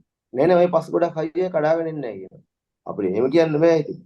උඩ තියෙන පර්වතයක් ගලවගෙන ඉන්න පුළුවන්. අර පේරාදෙණිය හෝටලේ මේ සිද්ධිය වෙන්න කලින් මතකයි නේද නායකී පෙට්ට. සමීරය ඔය අර කලින් මතක් කරේ මොකද්ද අර මොකද්ද මේ සිද්ධියක් ගැන අර ජලාශයකට පස් කන්දක් කඩා වැටිලා සිද්ධිය ඔව්. මම හොයාගත්තා ඒක මම ෂෙයා කරන්නම් දැන් මේ විදිහ අතහැරලා තියෙන ජලය ඒක. මෙන්න මේ මූවි එක හරි මේ The Wave මේක නෝර්වේ ෆිල්ම් එකක් ඊට පස්සේ ඕක පාදක කරගෙන තියෙන්නේ පේනවද දන්නව ෂෙයා කරා මෙන්න මේ නගර සිද්ධ වෙච්ච නායම නම මේ තියෙන ආකෙන්ස් නෝවේ හරි නොවේදී තියෙන්නේ නෝවේ තියෙන්නේ ඒ වේල්ල ඒ ජලාශය ඇතුළට කඩා වැටුණාට පස්සේ කියන්නේ මේ සුනාමියකටත් වඩා ලොකු රැල්ලක් ආවලු වතුර බැම්මඩුවේ සම්පූර්ණ ඔව් ෆිල්ම් එක වේව් බලන්න කට්ටිය බලන්න නැත්නම් බලන්න 2015 අවුට්නේ මම බලලා තියෙනවා මේක මට ඒක සමීරයා කියද්දිම ක්ලික් වුණේ මොකද 2015 කියන්නේ මම කැම්පස් එකේ සෙකන්ඩ් ඉයර් මට හොඳට මතකයි මේ ෆිල්ම් එක බැලුවා මම නිකමට කිව්වේ අනිත් ඒ තව එකක් කියන්න ඕන මේ ඔය මේ සමීරයා කියපු එකටම මේ මම මේ ළඟදී ටිකක් කල් පොඩ්කාස්ට් එක අපේ කවුද අපේ නුවන්ගේ පොඩ්කාස්ට් එක මොකද්ද මේ Unlimited History Net FM ඕකේ මේ ප්‍රොෆෙසර් රාජ් සෝමදේව විස්තර කරනවා ලංකාවේ ජනාවාස බැලුවොත් ඒ කියන්නේ රජ කාලේ ජනාවාස බැලුවොත් ඒ ජනාවාස හොයාගෙන ගියොත් වර්තමානයේ ඒ ජනාවාස තියෙන්නේ මේ රක්ෂිත ඇතුලේ. යාල රක්ෂිතය වෙන්න පුළුවන්. ඒ වගේ මේ වියලි කලාපයේ රක්ෂිත ඇතුළේලු. ඉතින් මේක ප්‍රශ්නයක්ලු ඇයි මේ ඒ රක්ෂිත ඇතුලේ ජනාවාස තියෙන්නේ කියලා. හොඳද? ඊට පස්සේ ඒකට නිකන් හින්ට් එකක් විදියට එන්නේ ඔය බ්‍රිතාන්‍ය අධිරාජ්‍ය කාලෙදී යාලට ඕන වුණා කඳුකරේ තේ වගා කරන්න. තේ සහ කෝපි. කඳුකරේ තේ වගා කරන්න ඉඩම් ඕන නිසා ජනයා පදිංචි වුණා කොහෙද? මේ ජනයා හෙට අරන් යන්න සිද්ධ වුණා. ඊට පස්සේ අපේ ජනාවාස ටික නැතුණා කියලා තමයි කියන්නේ කොටිම ඒ කියන්නේ අදහස කියන්නේ සුද්දලු මේවා රක්ෂිත මේවා රක්ෂිත මේවා රක්ෂිත කියලා නම් කරලා තියෙන්නේ. ඇත්තටම දැන් අපි ඔය රක්ෂිත කියන පැති තමයි ඉස්සර අපේ සිංහල ජනාවාස, හෙළ ජනාවාස තිබිලා තියෙන ප්‍රදේශ. හරි? සමහරට ඒක ප්‍රතිඵලයක් හින්දා දැන් ඉතින් කොහොමද අපි රක්ෂිත තුර ගෙවල් හදන්නේ නැහැ, ඉතින් කරන්නේ නැහනේ. හරි? රක්ෂිත විය යුතු තැන්වල තමයි දැන් මිනිස්සු ජනාවාස හදන් ඉන්නේ. කඳුකරේ. රක්ෂිත ලෙස තිබිය යුතු ස්ථාන. විශේෂයෙන් මධ්‍යම කඳුකරේ. දැන් අපේ මධ්‍යම කඳුරක් නැති ගානට ඇවිල්ලා නැති. මේ මම ඔව් දැන් අර මේ ඔතන ප්‍රධාන වශයෙන්ම දැන් ලංකාව ජනාවාසකරණය වෙද්දී ඇත්තම කියනවා ඔයාලා දන්නද අපිට අර කවුද මේ අපේ දසුන්ට එවනම් මතක ඇති අර අපිට මතකද ওই ගිරි දුර්ග වන දුර්ග මේවා ගැටලුත් එක්ක මේ ඔය නුවරඑළිය මහනුවර කියන ප්‍රදේශ ජනාවාසකරණය වුනේ නෑ මුල් කාලේ. ඇත්තම කියනවා රාජධානි දැන් නිර්දිගට සංක්‍රමණය වීමත් එක්ක අවසාන රාජධානී කඳුරට රාවි අවසානටම ඇත්තම කියනවා ඔව් මිනිස්සුන්ට ඔය දැන් ඇත්තම බලන කපල් ඔය කපළු කීපයක් කරා නොතෙන්ද යන්න තියෙන්නේ. කපළු තුනන්නේ තියෙන්නේ. දැන් ඔය තැන් වල ඇත්තම කියනවා මුලින් මිනිස්සු ප්‍රධාන වශයෙන් ජනාවාස පිටුවගෙන හිටපු මේ ඉඳලා නැහැ. කියන්නේ ප්‍රධාන වශයෙන්ම අනුරාධපුරය පොළොන්නරුව ওই ප්‍රදේශවල මිනිස්සු හිටියේ. ඒ කියන්නේ මේ මිනිස්සුන්ට අර සෙටල් කරගන්න පුළුවන් මේ දේශගුණික තත්ත්වයක් නෙමෙයි තිබුණේ. ඒ ප්‍රදේශවල ජීවත් වෙන්න සුදුසු තත්ත්වයක් නෙමෙයි තිබුණේ. ඒකත් එක්ක මිනිස්සු ඒ ප්‍රදේශවලට ගියේ නැහැ. මේ ඇත්තම කියනවා නම් මේ දැන් අර නසන් කියපු කතාවත් එක මම කියන්නේ. ඒ කියන්නේ මිනිස්සු මුල් කාලේ වියලි කලාපියව තමයි ජනාවාස පිටුව ගත්තේ. ඒ කියන්නේ වීව ගාවත් එක ටාගට් කරගෙන යාලා. මේ මොකද හැම වෙලේම දැන් උදාහරණ වශයෙන් දැන් නම් අපිට ලොකු ඇස්සක් එද්දින් අපි අපිට ඒකෙන් බේරෙන විදිහට ගෙවල් හදාගන්න හැම එකක්ම දන්නවනේ. නමුත් ඉස්සර මිනිස්සුන්ට ඒක තාක්ෂණයක් තිබුණේ නැහැ. ඒකත් එක්ක ප්‍රධාන වශයෙන්ම හේන් වගා වී වගාවත් එක මිනිස්සු වියලි කලාපේ තමයි පදිංචි හොයාගත්තේ. වුනේ. අර ප්‍රධාන වශයෙන්ම කන්ද උඩ රටට රාජධානී බිහිවීමත් එක්ක තමයි මේ ප්‍රදේශවල ජනාවාසකරණය වෙන්න පටන් ගත්තේ. ඊට පස්සේ අ, ඉංග්‍රීසි ආණ්ඩුව ආවට පස්සේ ওই බටහිර විශේෂයෙන් බටහිර ජාතීන්ගේ ආගමනයත් එක්ක වැඩි බරපතල වෙන්න ගත්තා. මොකද මෙයාලා මේ වගේ තේමගා කරන්න පටන් ගත්තානේ. ඒ විතරක් නෙමෙයි. මෙයාලා මේ දකුණු ඉන්දීය ද්‍රවිඩ ජනයා ගැනලා මේ වගේ පදිංචි කරා. විශේෂයෙන්ම දැන් ওই කඳුකර ප්‍රදේශවල ගොඩක් ඉන්නේ ද්‍රවිඩ ජනයා. මොකද එයාලට ඉඩම් අයිතියක්වත් මොකුත් නැහැ. එයාලා ඉඩම් වතු වලම තමයි ගෙවල් හදාගෙන ඔය ලයින් කාමර කියලා කියන්නේ. අපි ඒ ඔය වගේ ඉන්දිය දෙමළ කියලා හඳුන්වන්නේ පිරිසක් ඉන්නේ. ඔව්. දැන් එතකොට එයාලට මේ රටේ ඇත්තම නිකන් භූමියක් කියලා ඉඩමක් කියලා එකක් නැහැ. හ්ම්. එයාලට එතකොට ඔය වගේ තැනක ඉන්න තුනේ එයාලට ඉන්න තැනකුත් නැහැ. නෑ. එයාලගෙන් බිහිවූ පිරිස් තමයි මේ ගොඩාක් වෙලාවට අවදානම් ගොඩාක් තැන්වල ඉන්නේ. ඉතින් පසු කාලෙම කන්දෙන් ඒ මං කිව්වේ නුවරඑළිය ගැන හොඳේ. ඊට පස්සේ මහනුවරට උනේ මහනුවර රාජධානිය නිර්මාණය වීමත් එක්ක සිංහල මිනිස්සු ඒ ප්‍රදේශවල ගෙවල් හදන්න පටන් ගත්තා. ඒක අර ජනසංඛ්‍යා වර්ධනය වීමත් එක්ක බෑවුම්මලත් එක්ක ගෙවල් හැදුවා. මොකද මුල්ම කාලේ ඇත්තම කරා නායම් මොනවාද නැද්ද කියලාවත් එහෙම ලොකුවට ලියවිලා නැහනේ. නායම් සමහරට උණ ඇති. මොකද ඕක නායම් අපිට දැන් උදාහරණයක් වශයෙන් මේ විතර සිංහරාජ වනාන්තරය ඇතුලේ නායමක් වුණොත් ඒක කියවෙන්නේ නැහනේ. මොකද මිනිසුන්ටවත් දේපල වලට හානියක් නොවෙන හින්දා. නමුත් දැන් මිනිස්සු අර අවදානම් තැන් වල කියන්නේ දැන් ඔයාලා දන්න ආපදා සහ උපද්‍රව කියලා වචන දෙකක් තියෙනවානේ. ඔව්. දැන් උපද්‍රවයක් කියන්නේ මිනිස්සෙට හානි කරන්න පුළුවන් තත්යකට. ඒ කියන්නේ උදාහරණයක් වශයෙන් ඔයා හිතන්න ගෙයක් හදලා තියෙනවා කන්දක් අයිනේ. දැන් අපිට මේ කන්ද ඒ අයිනේ යද්දින් අපිට කියවෙනවා අම්මෝ නායෑමක් වෙන්න පුළුවන් මේ ගේ යට වෙන්න පුළුවන් පස්වලේ. නමුත් යට වෙලා නැහැ. මම කියන එක තේරෙනවද ඔව්. නැත්නම් කන්දක් අයිනේ. මිනිස්සෙක් ගෙයක් හදාගෙන ඉන්නවා අපි කියනවා අම්මෝ උතන ඉන්නේ බයේ බෑනේ. නායන්න පුළුවන් කියලා. මේ උපද්‍රව තත්ත්වය. නමුත් ඒක ආපදාව බවට පත් වෙනවා කඩාගෙන වැටුණාට පස්සේ යාට. ඒකයි එතකන් ආපදාව කියන්නේ අර ක්‍රියාත්මක වුණාට පස්සේ. එතකොට මේ දැන් ආපදාවක් මේ වෙන්නේ අර මිනිස්සු එතන හිටියොත් නේ. මිනිස්සුන්ට දේපල වලට හානියක් වුණොත්. නමුත් ඉස්සර මිනිස්සු ඔය අවදානම් තැන්වල ඉඳලා නැහැ ගොඩක් වෙලාවට. මොකද ඉඩම් තිබිලා තියෙන ඕන තරම්.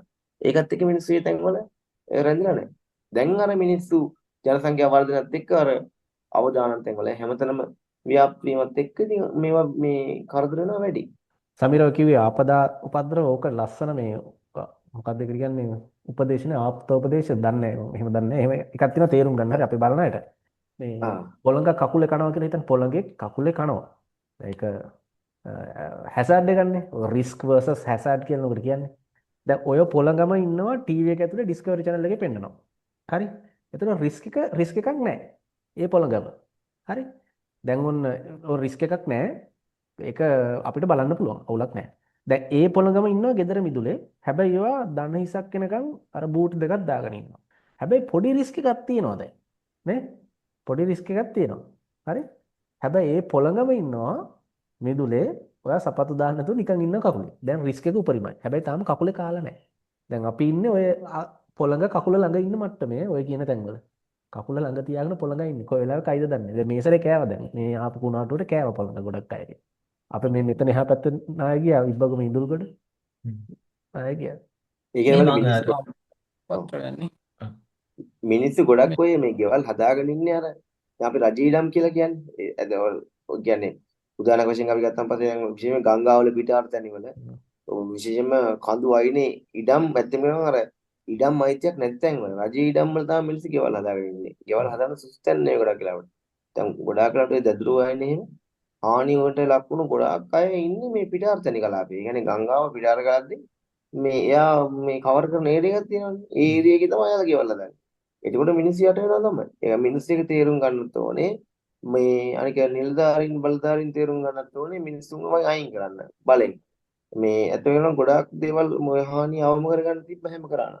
ඔය දැදුරුවේ කියද්දි මතක් වෙන සමීරේ මම අද යද්දි දැදුරුවේ පාලමුඩින් කුරුණෑගල ඉඳන් දඹුල්ල පැත්තට යද්දි පාරේ වම් කියන්නේ කුරුණෑගල ඉඳන් දඹුල්ල පැත්තට යද්දි වම් අත පැත්තේ බැලුවොත් පහළ පේනවා ලිඳක් දැදුරුවේ මැද තියෙන දැන් ලිඳ හරි මට ඒක හිතුනේ මේ ලිඳ බඳපු බාස් නම් සුපිරියට බැඳලා තියෙනවා කියලා. ඒ කියන්නේ ළිඳ හැමෝම තියෙනවා. අර අතුර ගල් බැම්ම ඒ විදිහ ලස්සනට තියෙනවා. ළිඳ කැඩිලා නැහැ. හරිද? පොල් ගස් පෙරලලා තියෙනවා. ගෙවල් වල තාප්ප ගහගෙන ගිහිල්ලා තියෙනවා. පාලම් කැඩුනා. හැබැයි ඒ ළිඳ කැඩිලා නැහැ. සුපිරි බාස්කෙනින් බැඳලා තියෙන මට ඒක දැක්කම මං හිතුණා හරි. මේ අපි කසුන් තෙමු. කසුන් දැන් මේ ඔව් ඔව් කියන්න. හරි ඔව් ලස්සනට කියන්න. පේනවනේ පේන්නේ නැහැ.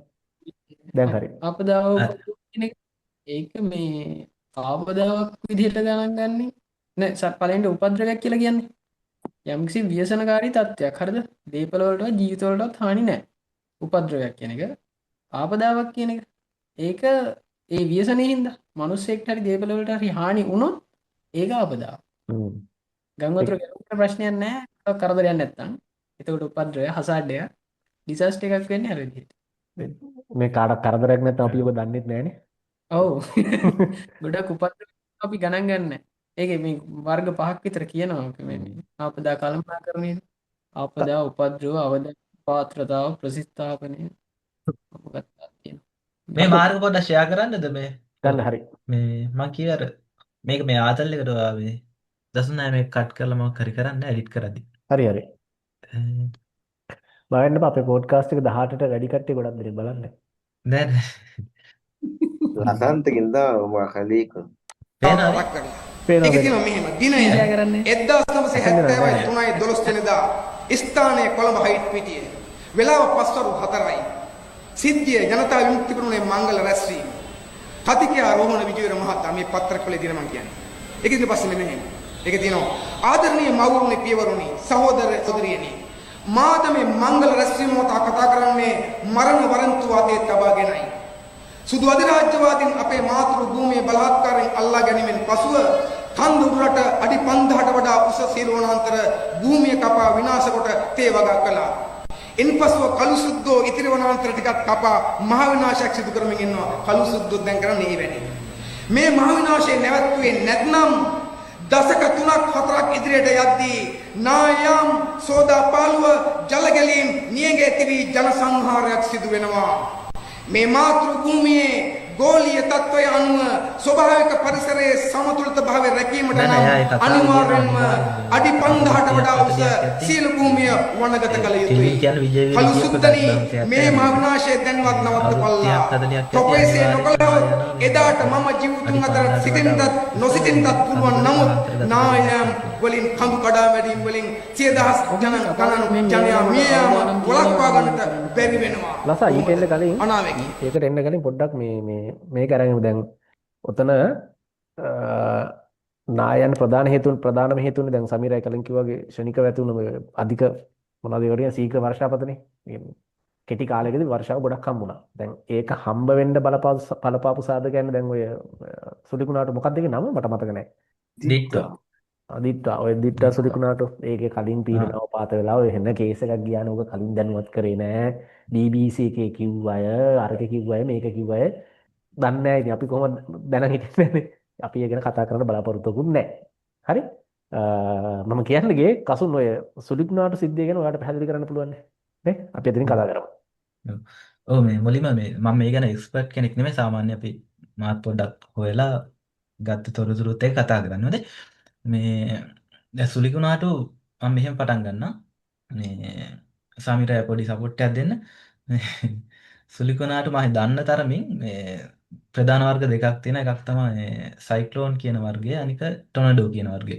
මේ ටොනඩෝ කියන එක සාමාන්‍යයෙන් මේ අපේ රීජන් එකේ ඇති වෙන අඩුයි. අපේ රීජන් එක කියලා කියන්නේ මේ කර්කට නිවර්තනයයි මොකර නිවර්තනයයි අතර මේ ප්‍රදේශයේ සාමාන්‍ය වැඩිපුර දක්නට ලැබෙන්නේ සයික්ලෝන් කියන වර්ගය. දැන් ওই දෙක වෙනස් වෙන්නේ මේ ටොනඩෝ එකක් සාමාන්‍යයෙන් මේ මම ඒක සම්පූර්ණ විස්තර කරන්නේ නැහැ හැසිරීම කොහොමද කියලා. සාමාන්‍ය එකේ මේ ඉතා කුඩා කාලයකදී හුඟා ලොකු බලපෑමක් කරන එකක් තමයි ටොනඩෝ එකක් කියන්නේ.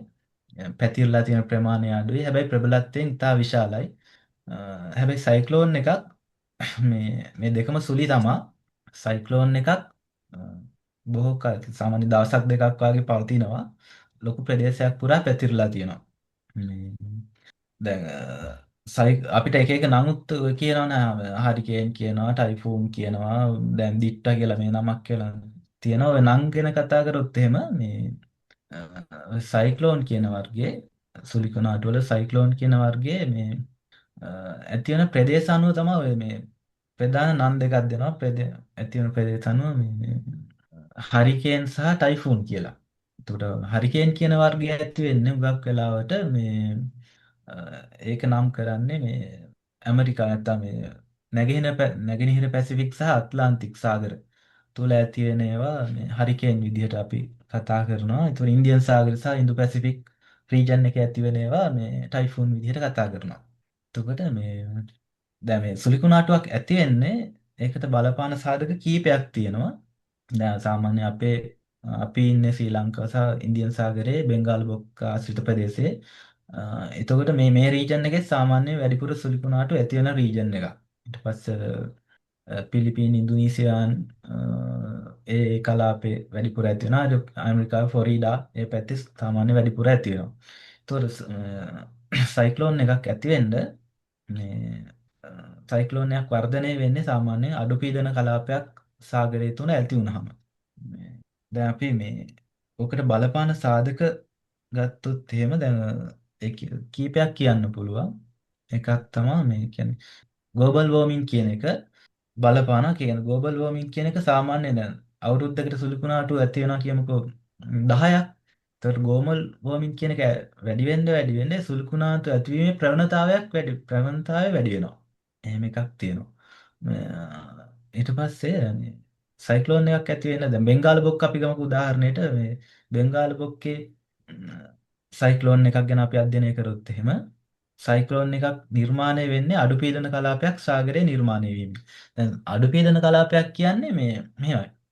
දැන් පෘථිවියට සූර්යාලෝකය නෝනේ. සූර්යාලෝකය වැටුනහම සූර්යාලෝකය උරා ගන්නවා අපේ සාගරය සහ ගොඩබිම කියලා දෙකක් තියෙනවානේ පෘථිවිය. ඒක සාගරයයි ගොඩබිමයි සූර්යාලෝකය නැත්නම් තාප ශක්තිය උරාගෙන ඔක පිට කරනවා.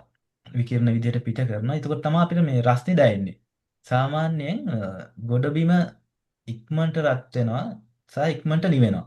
සාගරය ජලය අර තාපධාරිතාව වැඩි හින්දා සාගරය රත් වෙන්න හුඟක් වෙලා යනවා නිවෙන්න පුළුවන් මේ නිවෙන්නේ ස්ලෝ නිවෙන්නේ. ඒතකොට සාමාන්‍ය රාත්‍රියක් වය ගත්තොත් එහෙම මේ සාගරය රත් වෙලා තාම නිමිලා නැහැ. හැබැයි ගොඩබිම රත් වෙලා නිමිලා ඉවරයි.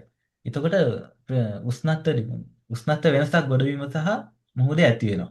එතකොට උෂ්ණත්ව වෙනසක් තිබ්බන් පස්සේ අපි අපි අහලා තියෙන පොඩි කාලෙත් ඔය ඉගෙන ගන්නවා මේ සංවහන වායු කියන එක. ඒ සංවහන වායු කියන එක ඇති වෙන්නේ සාමාන්‍ය දැන් ගිනි ගොඩක් ගත්තොත් එහෙම ගිනි ගොඩ උඩ තියෙන වාතය ගිනි ගොඩේ රස්නේ හින්දා රත් වෙලා ගිනි ගොඩ උඩ තියෙන වාතයේ ඝනත්වය අඩුවීමක් වෙනවා. ඝනත්වය අඩු වුණාම මොකද වෙන්නේ? ඝනත්වය අඩු වාතය උඩට යනවා. ඊට පස්සේ එතන ඝනත්වය අඩු වාතය උඩට ගියන් පස්සේ එතන වායු පීඩනය අඩු වෙනවා. ගිනි ගොඩ උඩ. එතකොට මොකද වෙන්නේ? අර වටේ තියෙන සිසිල් වාතය පීඩනය අඩු තැනට ඇදිලා එනවා. එතකොට මේ වායු ධාරා ක්‍රියාත්මක වීමක් වෙනවා. අපි ඒකට කියනවා සංවහන වායු කියලා. එතකොට මේ සාගරයේ ඔන්නෝම දෙයක් වෙනවා. මේ සාමාන්‍ය ගොඩ සුළං, මුහුදු සුළං කියලා හැම කියන්නේ. ඒකත් ඔය සංසිද්ධිහින්ද ඇති වෙන එකක් තමයි මේ මුහුද රත් වෙලා රැය ගත්තොත් එහෙම නිවෙන්න හුඟක් වෙලා යද්දි මුහුදේ උඩ තියෙන වාතයේ ඝනත්වය අඩුයි.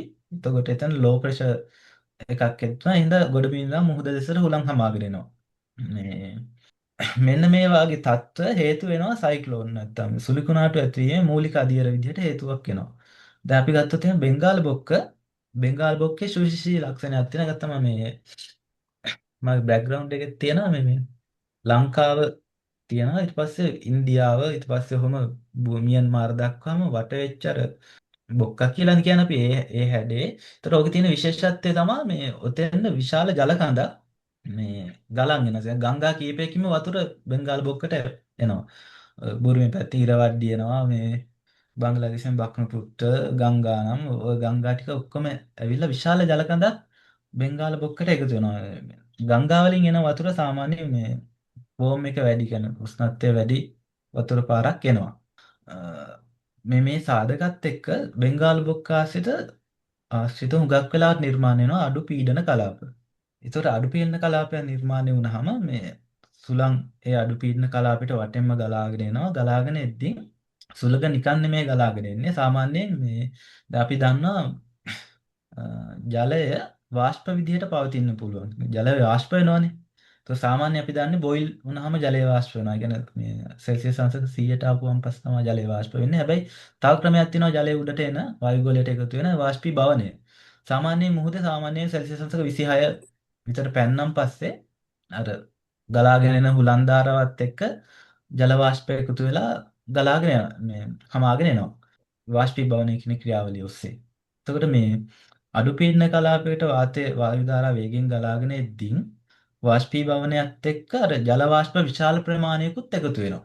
මේ විදිහේ විශාල ජල වාෂ්ප ප්‍රමාණයක් එක්ක මේ එන ජල වාෂ්ප අඩු පීඩන කලාපයේදී ඉහළට ගමන් කරනවා.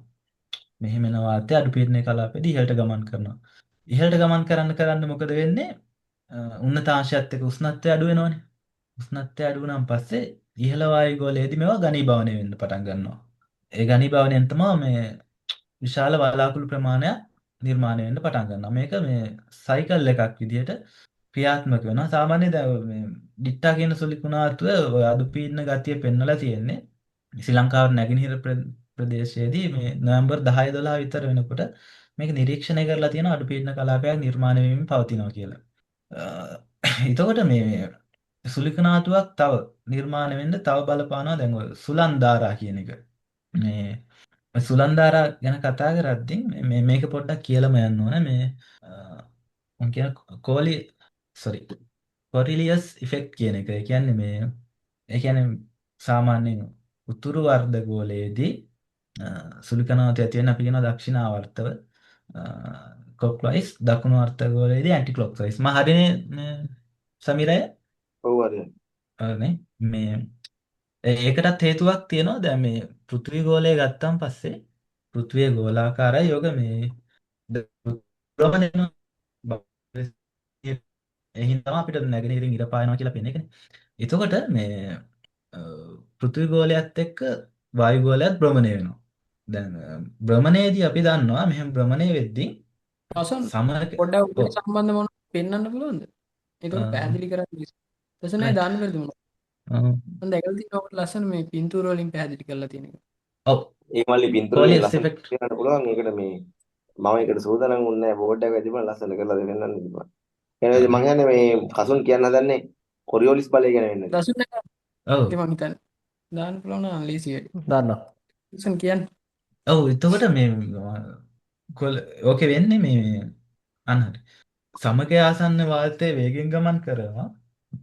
එතකොට මේ නෝත් පෝල් එකේ තියෙන නෝත් පෝල් එකට ආසන්න වායු ගෝලයේ ගමක් කරකෙන්නේ හෙමීට. ඔව් ඒ කියන්නේ සරලව කියනවා නම් අර මේ පෘථුවිය භ්‍රමණය වන දිශාවට ප්‍රතිවිරුද්ධ පැත්තට සුළං හැරී ගමන් කිරීම. උදාහරණයක් වශයෙන් අපි මේ වොලිබෝලයක් වගේ එකක් වතුරේ දාලා උඩට රන් අපි හයියෙන් එක පැත්තකට කරකුවොත් ඒකේ තියෙන වතුර ටික අනිත් පැත්තට විසි වෙනවා. අන්න ඒ සංසිද්ධිය තමයි වෙන්නේ. සුළං හැරී ගමන් කිරීම. එහෙනම් උත්තරාර්ධ ගෝලයේදී දක්ෂිණාවර්තවත් දක්ෂිණාර්ධ ගෝලයේදී වාමාවර්තවත් සුළං හැරී ගමන් කරනවා. අපිට කොරියෝලිස් බලය කියලා කියන්නේ. ඕකේ ප්‍රතිවිරුද්ධ පැත්තට තමයි වාතය කරකෙන්නේ. ඔව් දැන් ඒක හරි මේ දැන් දසුනාය දාලා තියෙන එකෙත් පෙන්නනවා. ඕකේ මේ වායු ධාරා දෙකක් පේනවනේ. නිල් පාට එක සහ කහ පාට දෙකක් පෙන්නලා තියෙන්නේ. ඔව්.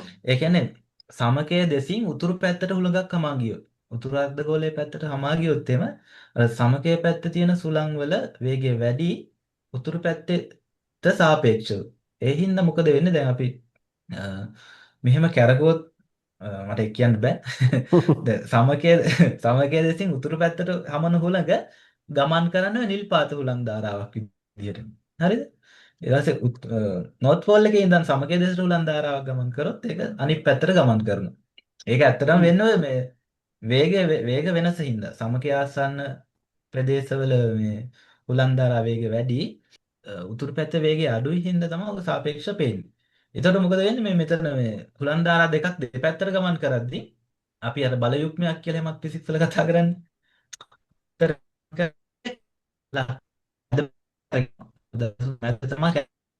හතර ප්‍රදේශයේ මැද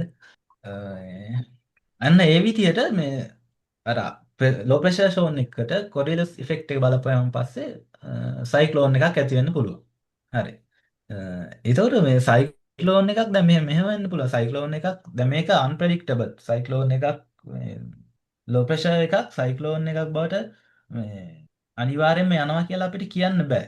අර මේක ප්‍රෙඩික්ට් කරන්න ටිකක් අමාරුයි. මේ කියනවනේ මේ කාලගුණය සහ කාන්තාව තමයි වැඩිපුරම මේ ප්‍රෙඩික්ට් කරන්න බැරි කියලා කතාවක් තියෙනවා. ඒ වගේ තමයි මේ ලෝ ප්‍රෙෂර් එකක් දැන් ලෝ ප්‍රෙෂර් එකට හමන හුලං අනුව තමයි ඔක මේ තීරණය කරන්න ඒක සිද්ධ වෙන්නේ මේක තවදුරටත් වර්ධනය වෙනවද නැත්නම් එහෙම අඩු වෙලා යනවද කියලා. උදාහරණයක් ගත්තොත් මේ ඩිට්ටා කියන සුලිකුණාටුව ලංකාවට ගිනිගොන දිකින් පටන් අරන් ඕක ඉන්දියාව දෙසට හමන් යනවා. ඒතකොට කේරළේ පැත්තට යද්දීන් යනකොට මේක මේ ඒගොල්ලෝ බය වෙලා හිටිය ඇත්තටම මේක තවදුරටත් වර්ධනය වෙයි කියලා. මොකද බෙන්ගාල බොක්කට යන්න තාමත් මේ අර මේ රස්නි ගතිය වැඩි වෙනවා. ඒ හින්දා මේක වර්ධනය වෙයි කියලා බයෙන් හිටියා. නමුත් ඒක වුන්නේ මේ දිට්ටාගුණාට ඒ වෙනකොට අඩු වෙලා ගොඩබිමට ඇතුල් වෙද්දී ඇතම සුලිකුණාටුවක් ගොඩබිමට ඇතුල් වුණාට පස්සේ ඒක ප්‍රබලත්වය අඩු වෙලා මේ නැති වෙලා යනවා. මොකද ගොඩබිම දිසින් සිසිල් වාතය හමන් යන නිසා සුලිය දෙසට. ඔය සංසිද්ධිය තමයි උනේ. දැන් මේ සුළුකුණාටුවක මේ වැදගත් දේවල් කීපයක් තියෙනවා. මේ සමීරය පොඩ්ඩක් කියන්න අර මේ ඔය ආකෘතියක් තියනවා නේද? I1 I වෝල් එක සහ මේ ඔව්. රේන් බා ඒ කියලා. කියන්නේ මල්ලි දැන් අර ඔයා කිව්වා වගේ අර අඩු පීඩනයකට වෘත්තාකාරව සුළං හමායමෙන් තමයි වාසුලියක් ඇති වෙන්නේ කියවනේ. එතකොට අන්න අඩු පීඩනය තමයි අපි වාසුලි ඇස කියලා කියන්නේ. වාසුලි ඇස තියෙන නිසා වාසුලි ඇස වටේ කියන්නේ සුළං වෘත්තාකාරව හමාගෙන ඉන්න කලාපේ ඒකට විශේෂ නමක් කියන්නේ. දැන් අර මැදට කියනවා අපි වාසුලි ඇස නැත්තම් වාසුලියේ කේන්ද්‍රය කියලා. ඉතින් අවට වටේ තමයි වලාකුළු රැස්ලා තියෙන්නේ. දැන් උදාහරණ වශයෙන් වාසුලියක් ක්‍රියාත්මක වෙන දවස්වලට ඒවල් එකදී අහස සම්පූර්ණයෙන් කවර්ලා තියෙන්නේ මේ වලාකුළු. ඒ අර මේ ඇස වටේට වලාකුළු රැස්වීමේ ප්‍රතිඵලයක් වශයෙන් තමයි එහෙම කවර්ලා පේන්නේ. ඒ මැදට තමයි කේන්ද්‍රය නැත්තම් වාසුලිය ඇස කියලා කියන්නේ. ඒ වාසුලිය ඇස දිගේ තමයි ඔයා කිව්වා වගේ අර වටෙන් එන සුළං ඉහළට ගමන් කරන්නේ. අකණ්ඩවම සුළං ඉහළට ගමන් කිරීම සිද්ධ වෙනවා. ඔව් මේ තියෙන එකක් ආකෘතිය. අර එන සුළං වටෙන් එන සුළං අතර වාසුලිය ඇස දිගේ උඩට ගමන් කරනවා. එතන රතු පාටින් අර පෙන්නලා තියෙන වාසුලිය ඇස. ඔය ආයතන ඔව්. තර. ඕකේ මේ ඔය කතාවක් තියෙනවා මේ වාසුලු ඇස හරහා බැලුවොත් එම ඇස තියෙන තැනින් බැලුවොත් එම අහස එතන වලාකුළු. පැහැදිලිව. ඔව් එතන වලාකුළු වලාකුළු මොකුත් නෑ. නැලු අහස නිල් පාට හරියට පැහැදිලිව පේනවලු. ඔව් ඒ ඒ හින්දා කියන්නේ මේ ඉන්නේ අර වාතය ඉහළට යන්නේ අකණ්ඩවම. එතන එතන මේ වලාකුළු වෙන්නේ. වාසුලිය ඇස වලාකුළු වලින් තොරයි. ඒ කියන්නේ මේ ආපදාවලින් කට්ටියට කියලාත් තියෙනවලු. ඒ කියන්නේ සුළුකුණාටුවක් ඇති වෙලා ඒක නැති වුණා කියලා එකපාරම එළියට එන්න එපා කියලා. ඒ කියන්නේ සමහර විට ඔයා ඉන්නේ අර ඇස තුල වෙන්නත් පුළුවන් කියනවා. අහස බලපුවම නිල් පාටයි පැහැදිලිව පේනවා. එළියට ආවත් පස්සේ අර අයිවෝල් එකට අහු වෙන්න පුළුවන්. අර ඇසෙන් එළියට යද්දි ගියාට පස්සේ තාමත් සුළුකුණාටුව තියෙනවා. ඔව් එන්න. මේ මට ඔතන අර චූටි දෙයක් මේ මතක් වුණා. කසුන් අර මේ කිව්වනේ සුළුකුණාට ඇතින් බලපාන එක සාධකයක් ග්ලෝබල් වෝර්මින් කතාව. ගෝලීය උෂ්ණත්වය ඉහළ යන එක. හරි. මම පොඩි charts දෙකක් පෙන්නන්නම්. ගෝලීය උෂ්ණත්වය ඉහළ යාම කොච්චරද කියලා බලමු. හරි. මේ ඔයාලටම පුදුම හිතේ මේ කතා කරන්න මොකක් ගැනද කියලා. එතකොට මම දැන් ෂෙයා කරන්නම්. පේනවනම් කියන්න. කියනවා. ඔතන බැලුවොත් පේනවා 1000 රතු පාටින් දාලා තියෙන 1880 පස්සේ තමයි ඩිරෙක්ට් මෙෂර්මන්ට්ස් අරන් තියෙන්නේ. ඇත්තම ග්ලෝබල් උෂ්ණත්වය ඊට කලින් මෙෂර්මන්ට්ස් අරන් නැහැ. ඊට කලින් තියෙන ඉන්ඩිරෙක්ට් මෙෂර්මන්ට්ස් ඔය අයිස්කෝ අයිස් සාම්පල වලින් අපිට බලන්න පුළුවන්. එහෙම ක්‍රම ගොඩක් තියෙනවා. හරි. එහෙම බලපුවම අපිට පේන 1880 පස්සේ කියන මේ කාර්මික විප්ලවයෙන් පස්සේ කොච්චර දුරට වායුගෝල උෂ්ණත්වය වැඩි වෙලාද කියලා. හරිද? දැන් බැලුමට පේනවා එතන ලොකු වෙනසක් තියෙනවා. නැත්නම් කසුන් කලින් සාමාන්‍ය විදිහට ස්ථායි එක කියන්නේ වේරියේෂන් එකක් තියෙනවා. වේරියේෂන් එක තිබුණාට ලොකු මොකක්ද අපිට කියන්නේ ස්කියු එකක් තියෙනවා 1880 පස්සේ වෙන කාර්මික විප්ලවයෙන් පස්සේ. දැන් මගේ මෙහෙම අධ්‍යයනයක් තියෙනවා මගේ. හරි. ඒක තමයි ස්ටැටිස්ටික්ස් පෙන්වුවට පස්සේ සංඛ්‍යාන දත්ත පෙන්වුවට පස්සේ ඒ ගැන විශ්ලේෂණයක් නොදන්න පුද්ගලයෙක් ගොඩක් වෙලාවට කරන්නේ ස්ටැටිස්ටික්ස් බලලා ඩේටා බලලා නිගමනයකට එන එක. දැන් මේ ප්‍රස්තාර බලපුවාමත් ඕන කෙනෙකුට නිගමනයට එන්න පුළුවන් මාර වැඩේ ගෝලීය උෂ්ණත්වය වැඩි වෙනවා කියලා. හරි. දැන් මම තව chart එකක් පෙන්නනවා. පේනව නේද කට්ටියට? ඔය තියෙන්නේ මේ අවුරුදු මිලියන 65ක් තිස්සේ පෘථිවි වායුගෝල උෂ්ණත්වය, පෘථිවියේ උෂ්ණත්වය. මොකද වෙලා තියෙන ලසන්ත එන්නේ අඩු වෙලානේ. හැබැයි 1800න් පස්සේ විතර ප්‍රස්තාරය යනදොත් 1800න් විතරක් 800 ඉඳන් ප්‍රස්ථාර එක දිගට ඇන්දොත් උෂ්ණත්වය වැඩි වෙලා විදිහට තමයි පේන්නේ. අතීතය ඒ කියන්නේ මිලියන ගානක් ඉඳන් ඇන්දොත් ඇත්තටම උෂ්ණත්වය අඩු වීගෙන ගිහිල්ලා තමයි තියෙන්නේ. හරි? දැන් මීට අවුරුදු මිලියන 65 කියන්නේ සලකන්නේ ඔය ඩයිනසෝරයන් ජීවත් වෙන කියන්නේ ලෑන්ඩ් ඇනිමල්ස් වලට පෘථිවියේ මතු පිට ජීවත් වෙන ඇනිමල්ස් වලට මේ සත්තුන්ට අතිශය හිතකර යුගය තමයි ඒ කාලේ. ඩයිනසෝස්ලා හිටපු කාලේ. ඒ කියන්නේ මහද්වීප ඔක්කොගම ඩයිනසෝස්ලා හිටියා. මාර විදිහට ව්‍යාප්ත වුණ ඕන තරම් කැම තිබුණා. කියන්නේ අපි කියන ස්වර්ණමය යුගය කියලා එහෙම ස්වර්ණමය යුගයක් තමයි සත්තුන්ට මීට අවුරුදු මිලියන 65කට කලින්. හරි? බලන්න ඒ කාලේ උෂ්ණත්වය දැන් තියෙනවට වඩා වැඩි. හරි? අපි මේ දැන් ගෙවාගෙන එන්නේ අයිස් යුගයක් ඇති වෙලා මීට අවුරුදු 12000කට කලින් විතර අයිස් යුගය නැති වුණානේ. කියන්නේ අඩු වුණානේ. නැති වුණේ නැහැ. තාම අයිස් යුගයේ ඉවරන ගමන් ඉන්නේ. හරි? ඒ තාම කියන්නේ ඉන්නේ අයිස් වගේ එක තමයි. තාම ඉන්නේ අයිස් යුගයේ දැන් ඉවරන ගමන් ඉන්නේ අයිස් යුගයේ. ඒ කියන්නේ කාටවත් ඒක අපි තර්කයක් ගෙනාවොත් දැන් එන්න ගෝලීය උෂ්ණත්වය වැඩි වෙනවා කියලා ඇත්තටම පෘථිවියේ තිබිය යුතු උෂ්ණත්වය අපි කියන්නේ හිතකර උෂ්ණත්වය හැබිටබල් ටෙම්පරේචර් එක මීට වඩා වැඩි. ඔය ඩයිනසෝස්ලා ජීවත් වුණේ ගියේ. හරි? ඒ ෆොසිල් සාධකත් එක්ක ගත්තාට පස්සේ ඒ කාලේ තමයි සත්තු වැඩිපුරම ව්‍යාප්ත වෙලා තියෙන පෘථිවිය. ඒ නිසා එකපාරට ඩේටා බලලා කියවුවොත් මේක මේ ගෝලීය උෂ්ණත්වය වැඩි වෙනවා. ඒක හොඳ නැහැ කියලා කියන්න බෑ. ප්‍රශ්නේ තියෙන්නේ කසුන් මේක ගෝලීය උෂ්ණත්වය වැඩි වෙන එක නෙවෙයි. වැඩි වෙන ශීඝ්‍රතාවය වැඩි වෙන එක. වැඩි වුණ එක. ඒ ගෝලීය උෂ්ණත්වය වැඩි වෙන ශීඝ්‍රතාවය අපේ පරිසරයට හරි අපිට හරි දරා ගන්න බැහැ කියලා තමයි දැනට විද්‍යාඥයෝ කියන්නේ. නැත්නම් ගෝලීය උෂ්ණත්වය වැඩි වීම අහිතකරයි කියලා කියන්න සාධකයක් කියන්න අර අපි කියන අර ස්ටැටිස්ටික් වල තියෙන දෙකක් කෝරිලේෂන් and කෝසේෂන්ස් කියලා. කෝරිලේෂන් එකක් හොයාගන්න හැමතැනටම කෝසේෂන් එකක් තියෙනවා කියලා කියන්න බෑනේ. නේද? කසුන් මොකක් හරි කියන්න ගියා. කියන්න. ඔව් නෑ හරි මේ මං කියන්නේ ගියේ අරකට තව සාධකයක් තමයි මේ මට ඒක කියන්න බැරි වුණා සූර්ය කුණාටු මේ ළඟදී ඇති වෙලා තියෙන මේ ඉෆෙක්ට් එකට කලින් ඇති වෙලා තියෙන ලොකු සූර්ය කුණාටුවක් ඒකේ බලපෑමක් තියෙනවා කියලාත් කියනවා. හ්ම්. ඔය කසුන් ඔය ගැන මේ හොඳ අධ්‍යයනයක් තියෙනවා හරි මේ අනේ සෝරි මට මේ ඒ කැම්පස් එකේ අපි නොමිගෙන ගත්ත කෝස් එක නම් මතක නැහැ ඇට්මොස්ෆෙරික් ෆිසික්ස් වෙන්නද මට මතක විදිහට ඩොක්ටර් චන්දන ජයරත්න තමයි කෝස් එක කරේ මේ මාත් කරයි කෝස් එක මට මතක නැහැ ඒකේ සර් කියනවා මේ ගොඩක් කාලගුණ විපර්යාස වලට බලපාන්නේ පෘථිවිය ඇතුලේ තියෙන සාධක වලට වඩා පෘථිවියෙන් පරිබාහිර සාධක. ගොඩක්ම බලපාන්නේ ඔය සූර්යාගේ තියෙන විකිරණ. සූර්ය විකිරණ. හරිද? ඔය සූර්යාගේ සූර්ය කුණාටු වෙන්න පුළුවන්, සූර්යාගේ හැසිරීම වෙන්න පුළුවන්. ඒක ගොඩාක් කලාවට බලපාන්නේ අපේ පෘථිවියේ වායුගෝලයට. මේ වර්ෂාපතනයට වෙන්න පුළුවන්, සුළි කුණාටු වලට වෙන්න පුළුවන්. තාම ඒවා අර එයාස කියන්නේ මේ තාම පරිශන මට්ටමේ පවතින ඒවා. තාම අර ලොකුවට ඒ පිළිබඳ ලොකු අධ්‍යයනයක් නැහැ. එහෙම ප්‍රෙඩික්ට් කරන්න ඒ ප්‍රෙඩික්ෂන් මොඩල්ස් තාම ගොඩනගමින් පවතිනවා. හදලා නැහැ. දැන් සූර්ය දිහා බලලා හෙට වහිනවා කියලා කියන්න පුළුවන් ප්‍රෙඩික්ෂන් මොඩල් එකක් තාම නැහැ. අපි බලන්නේ අපේ පෘථිවියේ කාලගුණ දත්ත මත පදනම් වෙන්නේ දැන් ප්‍රෙඩික්ෂන්ස් දෙන්නේ. සමහරට ඉදිරි අනාගතයට ඒ. ඒ සමහරට කියන්නේ ඒක කාලගුණ දන්නේ අර එන ප්‍රෙඩික්ෂන් වරදින්න හේතුව තාම කියන්නේ අපිට තාම නෑ කාලගුණය ගැන හරියට ප්‍රෙඩික්ට් කරන්න පුළුවන් ඒවා. දැන් හැබැයි අපිට කියන්න පුළුවන් මෙහෙම මේ දැන් යුරෝපේ වගේ රටවල් වල දැන් ප්‍රෙඩික්ෂන් සෑහෙන හරිනේ. හ්ම්. ඒකට එක හේතුවක් තමයි අපේ කලාපේ සහ යුරෝපා කලාපය අතර තියෙන වෙනස. ඒ කලාපේ ඇති වෙන සංසිද්ධි ටිකක් අර වේරියබල් අඩුයි. ප්‍රෙඩික්ටබල්. හ්ම්. කරන්න පුළුවන් ඒ කලාපේ තියෙන හැසිරීමත් එක්ක අපේ කලාපේ ටිකක් අමාරු ඉක්මනට වෙනස් වෙනවා. චේන්ජ් වෙන වේරියබල්. ඒ අපි කියන්නේ අපි අපි විකතර කලාපීය රටවල්නේ සමකාසන්න. එතකොට දැන් අපි සෞම්‍ය කලාපීය රටවල් ගත්තාම ඒවට ඔයාලා දන්නවා ඍතු ભેදයක් එහෙම තියෙන්නේ. ඒවයි ගොඩක් වෙලාවට මේ කියන්නේ ඍතු ભેද අපි දැන් සමකාසන රටවල ඍතු ભેදේ ලොකුවට දැනෙන්නේ නැහැ අපිට.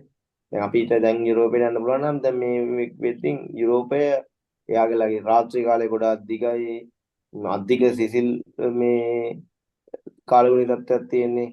එතන දේශමය තත්ත්වයක් තියෙන්නේ. ඒකට හේතුව තමයි මේ අර ඔයාලා දන්නවනේ මොකද අපි සමකාසන රටවල් අර සූර්යාගෙන් ඉවතට හැරෙන කාලේ මේ කාලය ඇත්තම කියනවා. ඒක ලොකු වෙනම කියන්න ඕනේ කතාවක් ඉතින් කියලා. කියන්නේ ශීත කාලේ දැන්. මේ කියන්නේ මේ දැන් ඒ රටවල් වල ඍතු ભેදයත් එක්ක ගොඩාක් වෙලාවට අපිට කියන්න පුළුවන් දැන් මෙන්න මේ කාලෙදී මේ දේවල් එහෙ වෙන්න පුළුවන් කියලා. නමුත් අපි සමකාසන රටවල් අපි අවුරුද්දේ කියන්නේ ගොඩක් වෙලාවට අපේ පැය 6 සමානයි. දහවල් සහ රාත්‍රී කාලේ චුට්ටි වෙනසක් තියෙනවා. අපි අර උත්තර අර්ධගෝලයේ ඉන්න ඉඳලා ඇතැම් දවස් වලට තේරෙලදී කලින් එළි වෙනවා වගේ තේරෙනවා. කලින් රැ වෙනවා වගේ තේරෙනවා. දැන් මේ දවස්වල 6 වෙද්දී කරුවල වැටලා තියෙන්නේ.